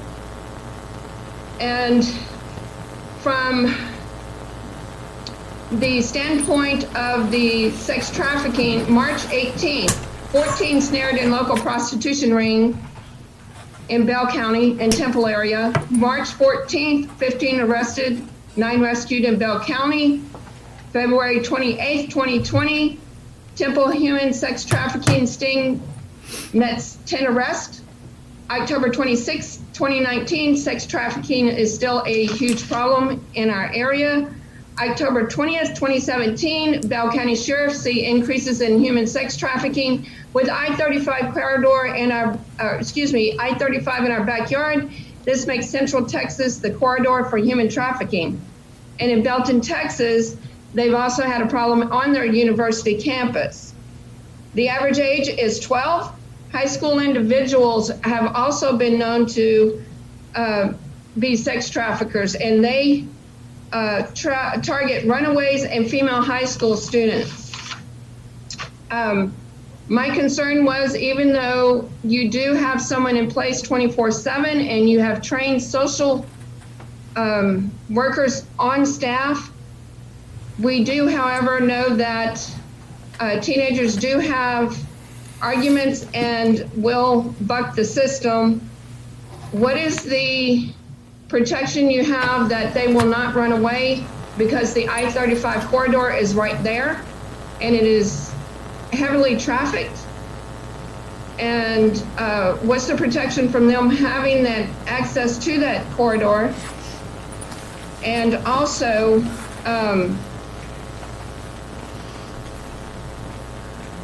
what kind of fencing will be put in place? Is there going to be a controlled access gate to this property?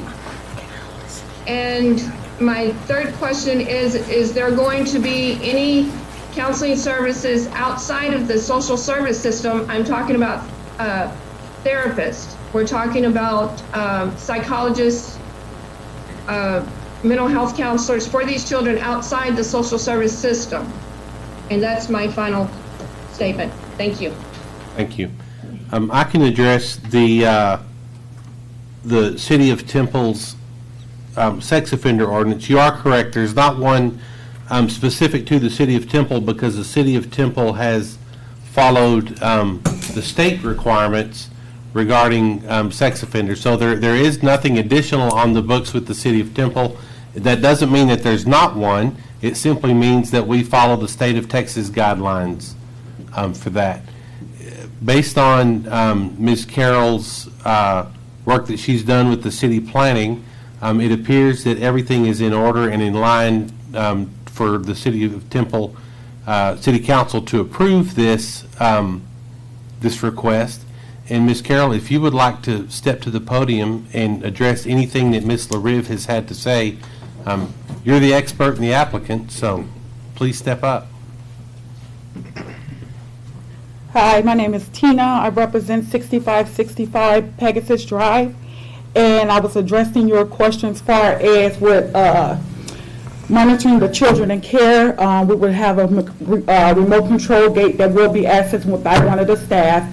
Children will be supervised at all times. We will have 5-star alarm system in place to monitor the children. And far as we're just meeting all the state guidelines and just keeping all the kids safe. But the kids will receive, if needed, based off the judge recommendation, and also far as CPS worker, far as if therapy service is needed, they will have service in place. Okay, and I do have one other question. I apologize for leaving this one out. And I thank you very much for taking the time to see to the extent of the protection is needed for those children. It was mentioned that you had a housing like this in Killeen. Is that still in operation? It's actually in Harker Heights, and that's correct. Yes, ma'am. And I have 13 years experience. I've operated 2 group home facility and also operated 2 licensed daycare facility as well. I appreciate that. Is it still in operation in Harker Heights? That's correct. Thank you. Well, thank you very much for taking the time to answer my questions. And just to let you know, the reason I did bring these questions up about the protection of the children is I have a master's degree in psychology for counseling, and I have worked with children in the system and in foster care and who have had abuse of all kinds. So I thank you for entertaining my questions and answering them honestly and truthfully. I do appreciate your time. No problem, thank you, and I appreciate your concern as well. Thank you. Thank you, ma'am. Council, any questions for Ms. Carroll? Again, we, as we mentioned last time, we appreciate your willingness to work with those most vulnerable. Very good.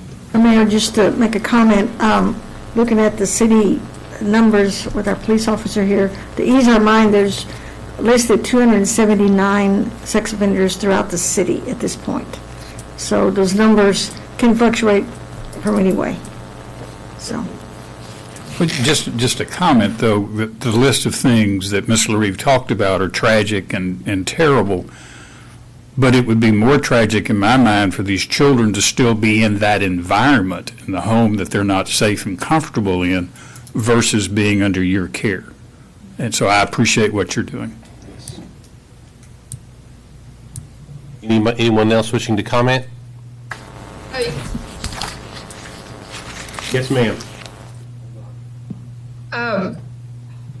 With that being said, I do appreciate her taking the time. I did not mean to insinuate that I did not appreciate or what she's doing for these children. I do appreciate that. And I do appreciate her taking them out of the homes, considering that they could be in a worse tragic or even killed in those homes that they have been removed from. So I want to make sure that I am clear that I do support this young lady for all that she's doing. It does take a big heart and compassion, and it does take a lot of strength and willpower on her part.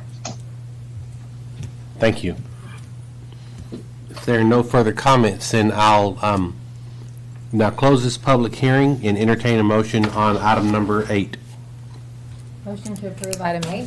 Second. I have a motion by Councilmember Walker, a second by Councilmember Morales. Madam Secretary. Councilmember Long? Aye. Councilmember Walker? Aye. Councilmember Williams? Aye. Mayor Pro Tem Morales? Aye. Mayor Davis? Aye. Moving on to item number 9, which is the first reading in a public hearing to consider adopting an ordinance authorizing a rezoning from agriculture to planned development single-family 2 with up to 15% of the total acreage for multifamily 2 uses and up to 10% of the total acreage for general purpose retail uses on 143.985 plus or minus acres tract of land located on Hartrick Bluff Road, approximately 1.06 miles south of the intersection of FM 93, west of the Union Pacific Railroad in Bell County, Texas. Mr. Chandler. All right, thank you, Mayor. And so the applicant for this case is Turley and Associates on behalf of the property owner John Baker. And Planning and Zoning Commission reviewed this case on June 15th. And so I draw your attention first to the maps so you can see kind of a zoomed out view of the crosshatched property. You have Hartrick Bluff here and you have FM 93 here, and it's right between two recently annexed tracts and recently rezoned properties. And so the acreage is 143 acres and change. It was annexed on March 19th, and as was indicated in the item description by the mayor, proposed for planned development single family 2, which is matching what the two tracts to the immediately to the north and south were rezoned in 2019. The single-family 2 would also include enhanced landscaping and standards beyond what is required by just the general code in the Unified Development Code. And of course, as mentioned, up to 15% of the area it is requested to include multifamily uses. and then up to 10% for general retail uses. A plat would be required prior to any development, and at this time, we're not aware of any specifics related to development.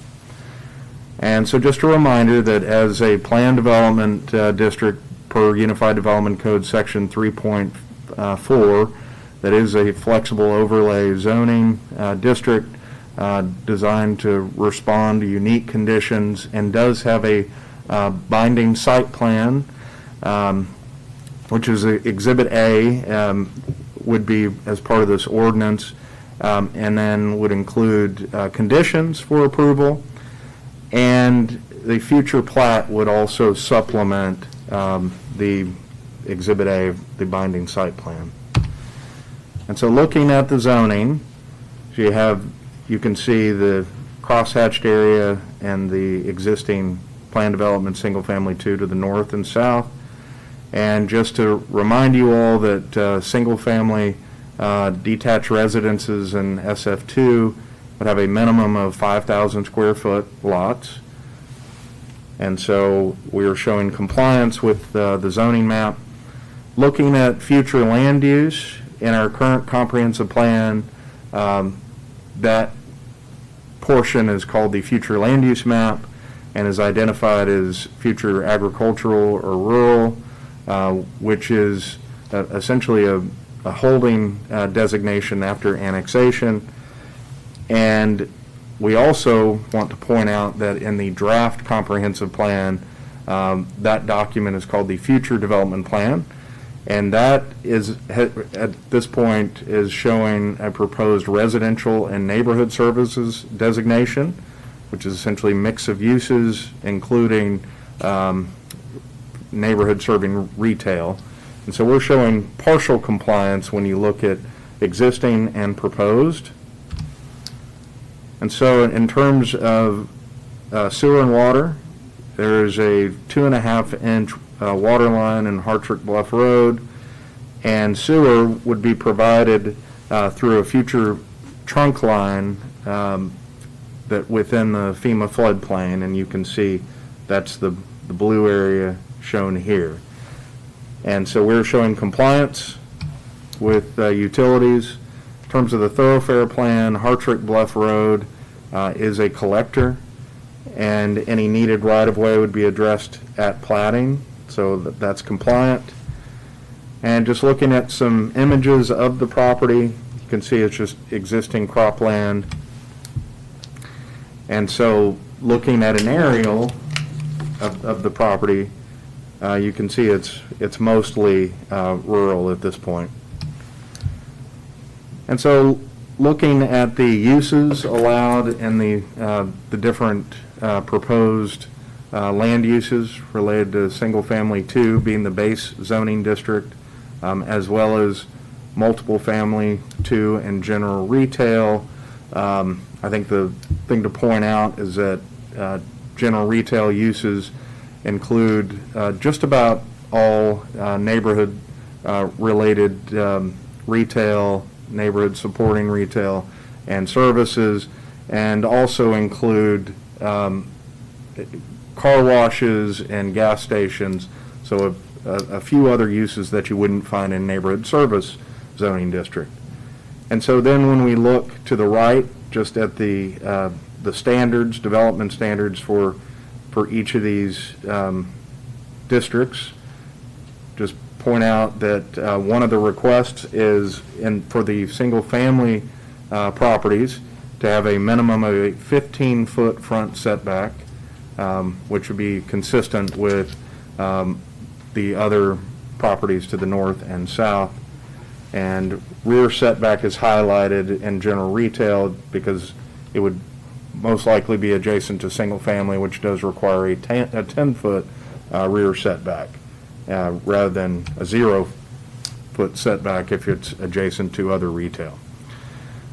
Also for buffering and screening, so it is early to be able to identify exactly where that multifamily would go or where the general retail would go. There are no internal roads in place, and so that's why the proposed limit of the 15% and 10% for the multifamily and general retail has been identified, and that's consistent with some other zoning cases that you all have seen in recent years, including with the properties to the north and the south. And so the buffering requirements for Section 7.7 consisting of either vegetative screening or fencing or walls would be triggered from multifamily uses to single-family uses, as well as from general retail to residential uses. And so 9 notices were sent out to property owners within 200 feet. 5 notices were returned in agreement and 2 in disagreement. You can see where those property owners are located. And the newspaper printed this item on the June 4th, Temple Daily Telegram. And so just a quick compliance summary. We're showing partial with future land use, compatible with the adjacent zoning. Public facilities are available, and compatibility with the thoroughfare plan. And so staff recommends approval subject to the following conditions.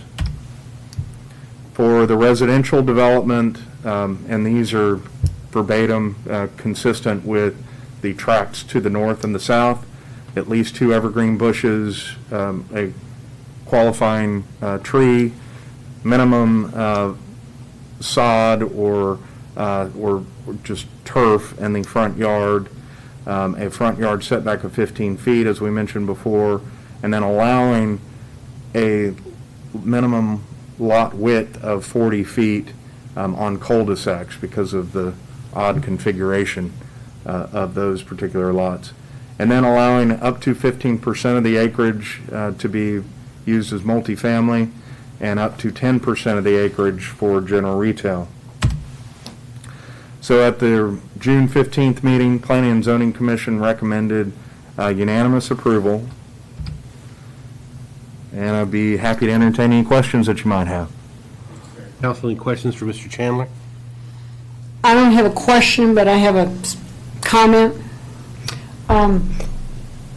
As a council member representing this area, I get 2 major phone calls, as you've heard many times me say, traffic and drainage.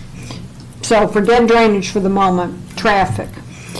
I've had multiple phone calls from people who live in the general vicinity, not abutting, but general vicinity, urging this to stay single family, not urging the applicant to keep it as single family, not to take into the multiple family possibility, and no general retail. Hartrick Bluff is not, the view of many residents is Hartrick Bluff doesn't lend itself to general retail or multiple family.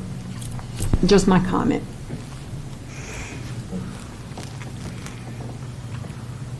Anyone else? This item is subject to a public hearing. Please step to the podium and state your name and address for the record, or raise your hand on the virtual platform to be heard.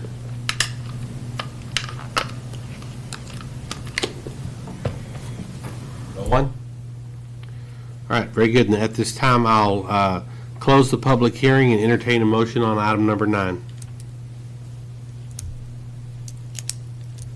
I move for adoption of item number 9 with restrictions as stated by staff. Second. We have a motion by Councilmember Williams. We have a second by Councilmember Morales. Madam Secretary? Councilmember Long?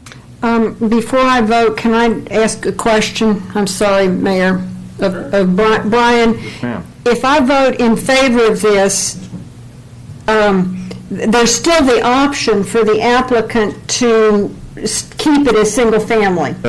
Yes, ma'am. Okay, That's just allowing up to that amount Right. for The those possibility exists. Yes, ma'am. So with my previous remarks, I vote aye. Councilmember Walker? Aye. Councilmember Williams? Aye. Mayor Pro Tem Morales? Aye. Mayor Davis? Aye. Moving on to item number 10. It's the first reading in a public hearing to consider adopting an ordinance authorizing an amendment of ordinance 2019-4997 and rezone 1.428 plus or minus acres from planned development single-family 2 district to general retail district located generally 530 feet west of State Highway 95 and 2,200 feet south of its intersection with Barnhart Road, Bell County, Texas. Mr. Chandler. All right, thanks again, Mayor. And just like the previous case, this was heard by Planning and Zoning Commission on June 15th and is the same applicant, Trinley Associates, on behalf of the property owner, short-term lending. So quick background, it's rezoning just a portion of an existing planned development district in a similar part of town in South Temple, recently annexed property. And so it's 1.428 acres. And this would amend Ordinance 2019-4997, which currently has this property zoned as planned development single-family 2. And so the request would allow future non-residential development along future Blackland Road alignment. So looking at the zoning map, you can see in yellow, that's the existing PDSF2, and then surrounding the property is zoned ag, or agricultural zoning district. And so the future retail would support the future residential proposed as part of the single-family 2 zoning district. And here you can also see on the map the future alignment of Blackland Road, which is in our proposed arterial. So we're showing partial compliance with the zoning map. Future land use map, once again, this part of town shown on the existing comprehensive plan from 2008 as rural or agricultural. However, a lot has changed since 2008, including development of a new comprehensive plan for that very reason. And the new comprehensive plan that you all will see in a couple months shows it as proposed corridor mixed use, which, you know, this combination of residential and retail along an arterial will be consistent with that. So we're showing partial compliance, just like the previous case. Existing water and sewer, the water is available in a 4-inch line in State Highway 95 right-of-way, and sewer would be provided by the Canyon Creek Lift Station that has been approved and is scheduled for the next fiscal year for construction. So we're showing that as compliant. And the thoroughfare plan, Blackland Road is shown as a future arterial. Dedication and right-of-way requirements would be addressed with future plat. So we're showing compliant. And looking at the site, here you can see how close it is to State Highway 95 as well. And it's heavily treed right now. And just looking at the surrounding properties, we talked a little bit about the zoning. This just gives you an aerial perspective of that. And so just a reminder that general retail, we talked about that in the previous case, and we'll talk about the next one. So don't want to focus too much on all the uses, but if you have any questions, happy to answer them. And so the general retail standards to the right, front setback of 15 feet and rear of 10 if it's abutting residential, which we suspect will be the case. And property owner notification, 3 notices were sent out. 1 notice was returned in agreement, and it was by the applicant. None were returned in disagreement, and also printed in the same June 4th publication of the Daily Telegram. And compliance summary, partial with future land use and zoning. Public facilities are available and compliant with the thoroughfare plan with the future alignment of Blackland Road. Staff recommends approval to amend the ordinance from this, for this section of 1.428 acre piece of land from PD SF2 to general retail. And at the June 15th meeting, Planning and Zoning Commission voted 6-0 to approve, to recommend approval, I should say, and that concludes my presentation. Be happy to answer any questions. Council?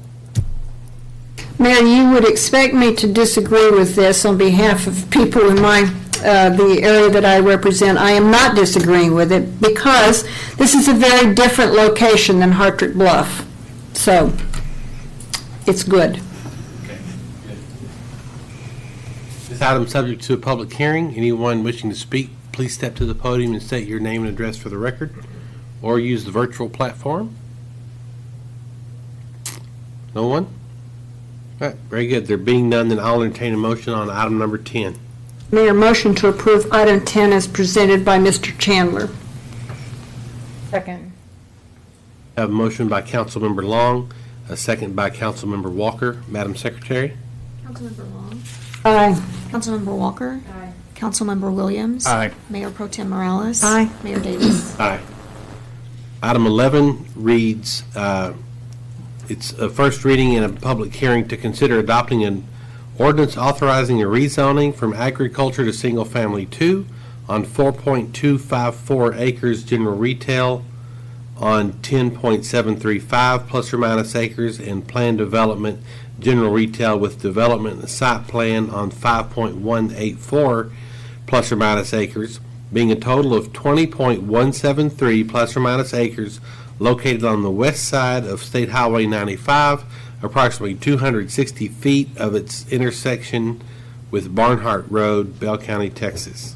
These are very specific readings. Yes, yes, sir. Thank you, Mayor. And last but not least, so once again, this was also reviewed on June 15th by Planning and Zoning Commission.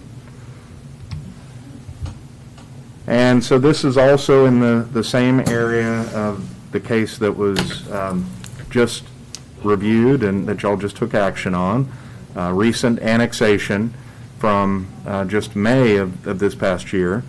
And 23.47 acres were annexed at that time.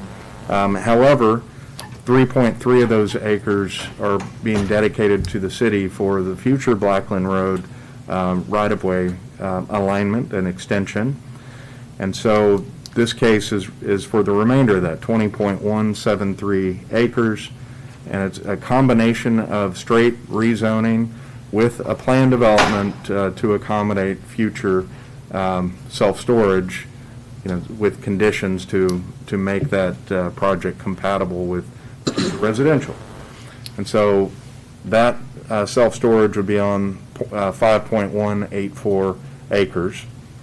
And so no particular development or user has been identified other than a desire to build according to those uses. The subdivision plat would be required prior to any development, and any additional right-of-way requirements for Blackland and utilities would be addressed at that time as well. And so if you look at the map, you can see that it does front Barnhart Road and would have future Blackland bisecting the property. It's also along State Highway 95. And so in terms of the land use summary, 4.254 acres on single family 2 and general retail on 10.735 acres. And then the PD, planned development for future self-storage, would be on 5.184 acres. And you can see that piece of property here at future Blackland Road to the north and just to the west of SH 95.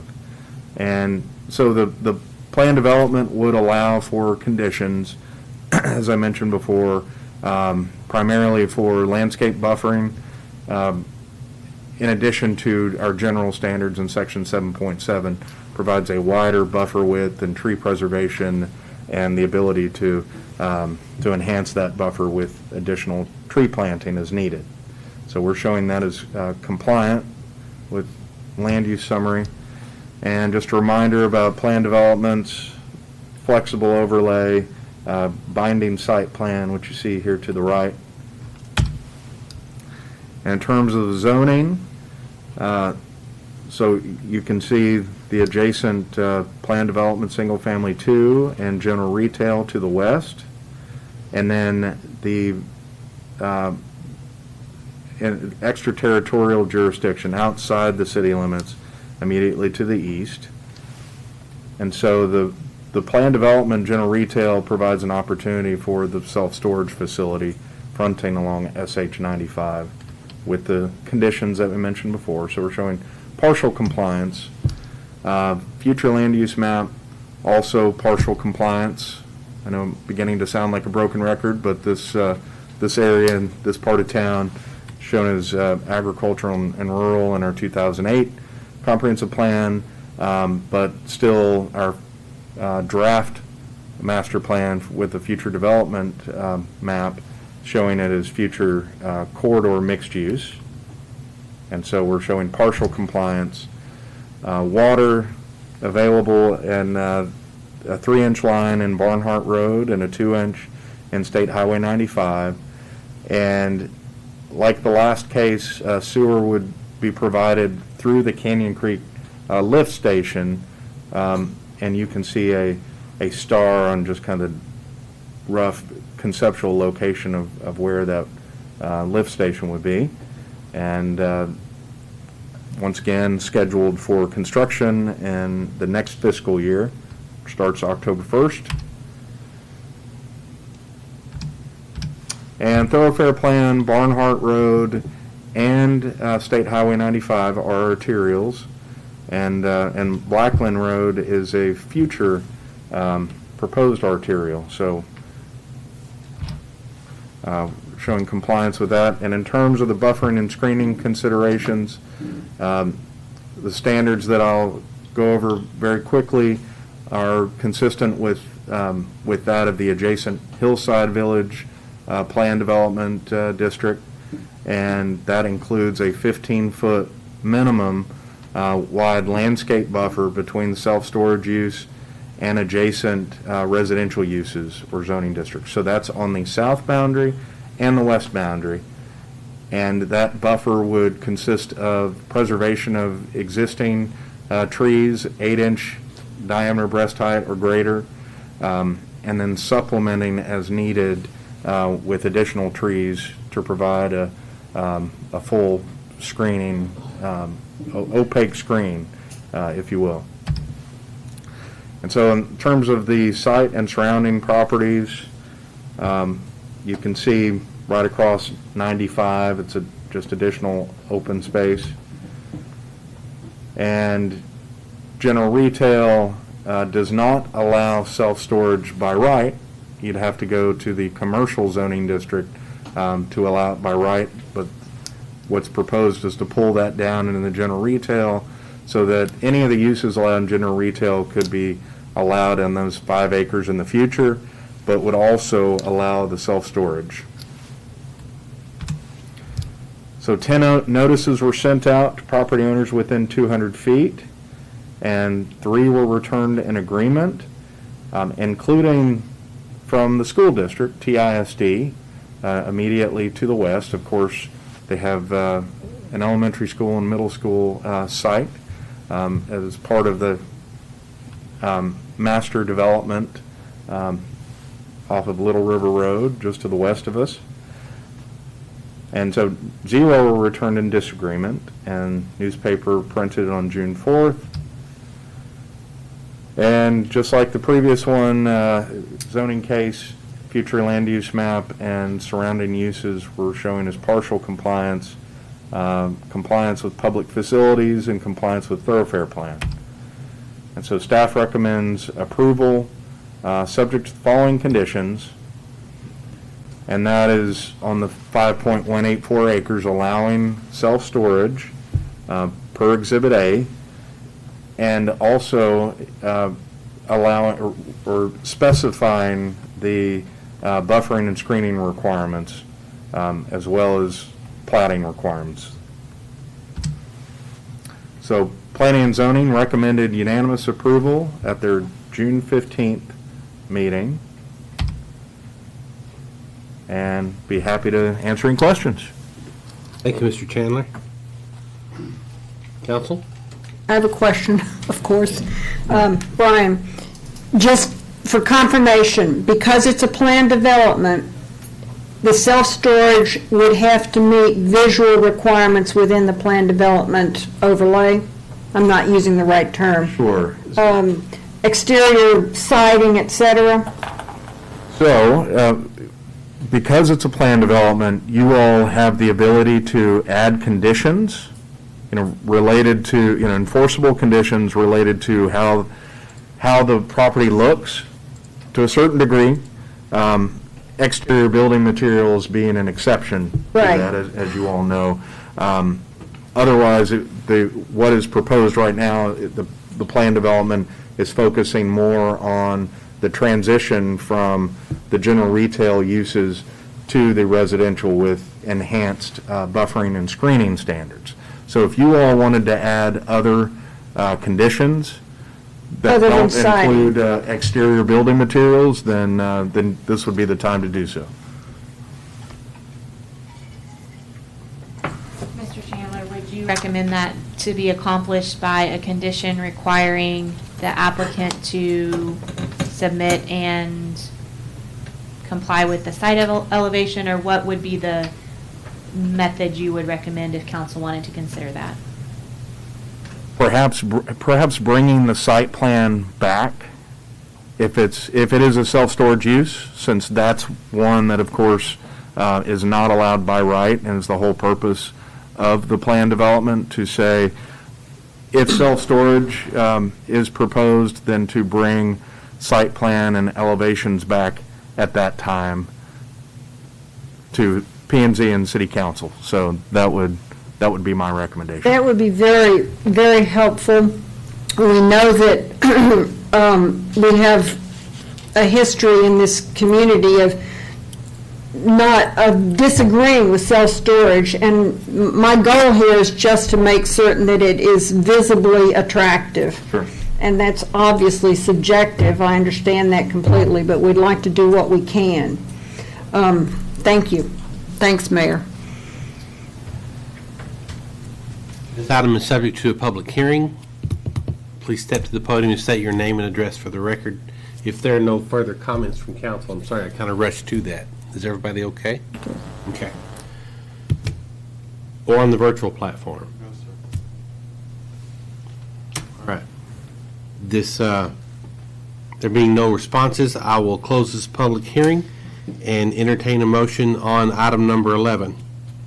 Mayor, or Ms. Myers, does the motion have to include what we just discussed? Yes, ma'am. You would, if you desire to add that as a condition, you would, I would suggest a motion similar to, move for approval per staff's recommendation, and with an additional condition that would require the site plan and elevations to return to City Council for approval for a self-storage use.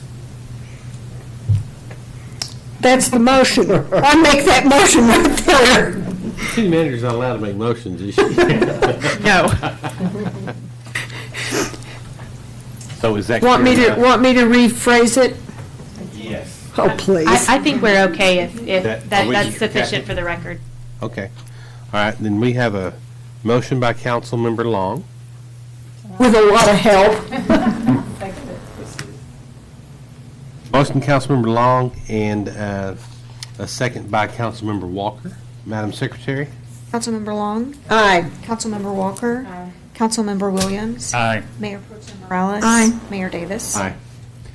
Item number 12 is first reading in a public hearing to consider adopting an ordinance amending the City Code of Ordinances, Chapter 27, Stormwater, by updating the definition of waters of the United States.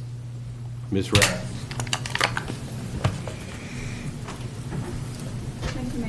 Council. This is a very short presentation. It's literally one slide. So we'll get right to it. So this is just amending Chapter 27, which is our stormwater ordinance. It's amending the definition of waters in the United States. And I've laid out the reasons on the slide. I'm not going to read them in great detail. Basically, the president back in February of 2017 signed an executive order that prompted the EPA and the Department of the Army to publish a final rule that amended the Clean Water Act, and that final rule, as part of those changes, it updated the term waters in the United States, which is used throughout our stormwater ordinance because that comes from TCEQ, and TCEQ takes all of those Clean Water Act terms from the federal government. And so our current chapter lays out that Code of Federal Regulations definition in its entirety right now. And since that definition has been updated by the federal government, we just need to update it in our ordinance to match the Clean Water Act.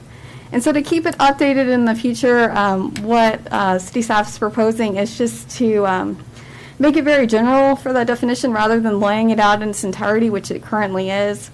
Just say that the waters of the United States or the waters of the U.S. has the same meaning as the terms of the waters of the United States as defined in the CFR as amended. So going forward, if the federal government changes the Clean Water Act definition of waters of the United States again, we're covered and we don't have to go through and update our Chapter 27 again. And that's it. And I'm open to any questions and discussion.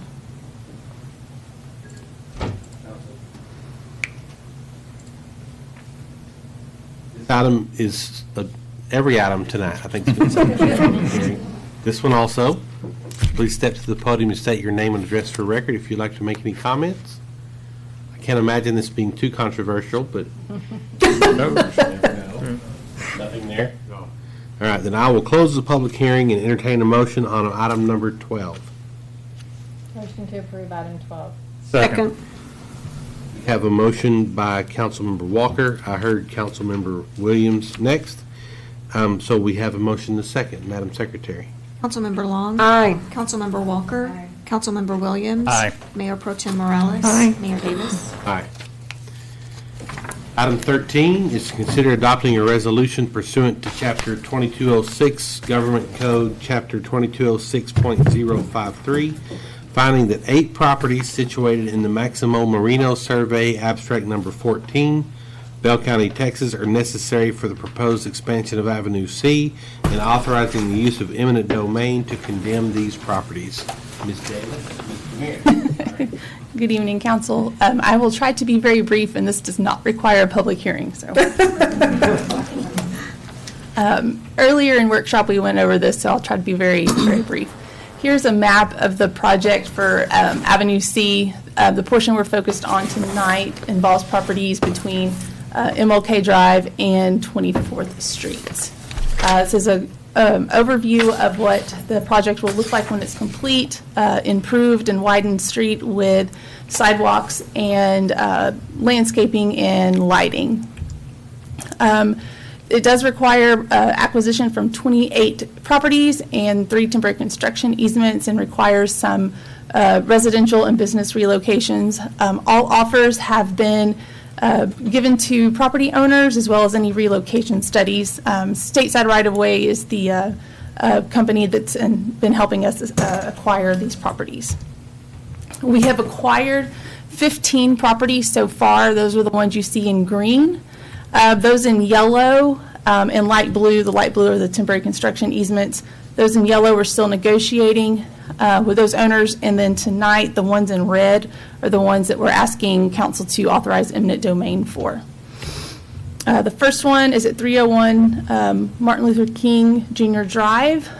First, I'll back up real quick. 5 of the 8 are properties we could not reach agreements with. 3 are properties that have title issues that even if we reach an agreement, we could not close at a title company and have a policy issued. So after some negotiations, we've been unable to reach an agreement, so final offer letter was sent on June 18th. Basically the same thing for the property located at 407 East Avenue C. Initial offers were made, counter offers back and forth. not able to reach an agreement, so we sent a final offer letter on June 18th. On 302 South 10th Street, we made our initial offer and then negotiated a little bit back and forth and sent a final offer letter on June 18th because we were not able to reach an agreement. Parcel 9, we actually did make an agreement. Council authorized this back in April. However, the owner did refuse to sign the paperwork once they got to the title company, so we sent a final offer letter on June 18th. At 713 East Avenue C, we've been unable to reach an agreement. We've had some negotiations back and forth. This one is a business relocation, so ultimately this business will have to be relocated, and we sent our final offer letter on June 18th. This property at 306 South 18th Street, we actually did reach an agreement with the owner, but this is one of the properties we will not be able to get clear title to, so therefore we do have to proceed to court on this one to obtain clear title. The owner understands that, so we sent a final offer letter on May 18th as we are required to by law. On parcel 52 and 53, they're under the same ownership. We've been negotiating back and forth on this one parcel, are fairly close, but even if we reach an agreement, there's some title issues on each property that will prevent us from being able to obtain clear title. So we sent a final offer letter on that one in May, and same thing for parcel 53, which is, like I said, under the same owner. Obviously, if you do authorize eminent domain, we do continue to negotiate with the property owners. If we are able to reach agreements, we do so. However, the ones with title issues will have to go through the court process. So we are asking tonight for council to authorize the use of eminent domain on these properties. I'll answer any questions you may have.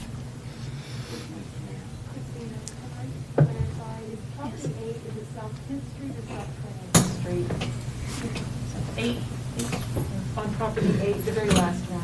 302 South 10th. Yes. Council, any thoughts or questions on this item?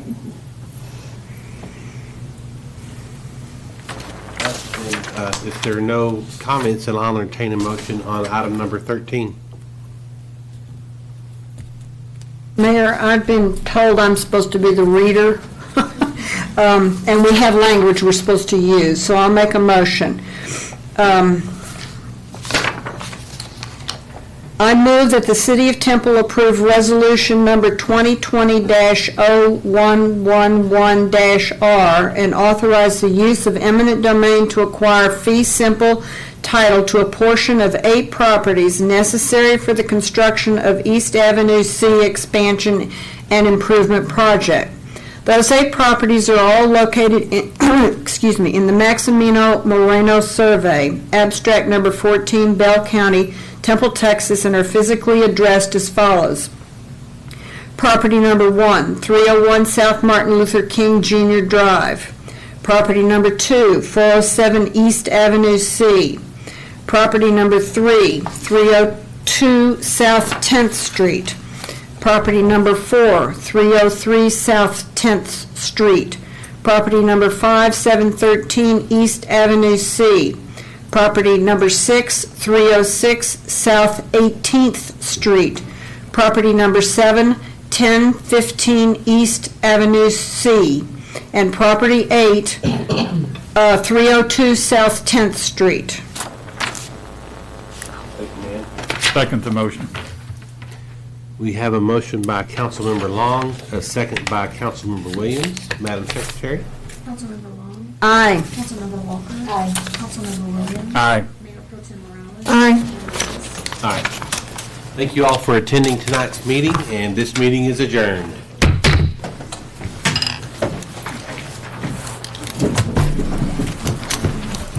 Don't forget our picture. It's cake. I'm We still have to do that. Don't forget our picture. Not so much. Hey, Brian, thanks for your help. Appreciate it. So I just wanted your feelings. Friday,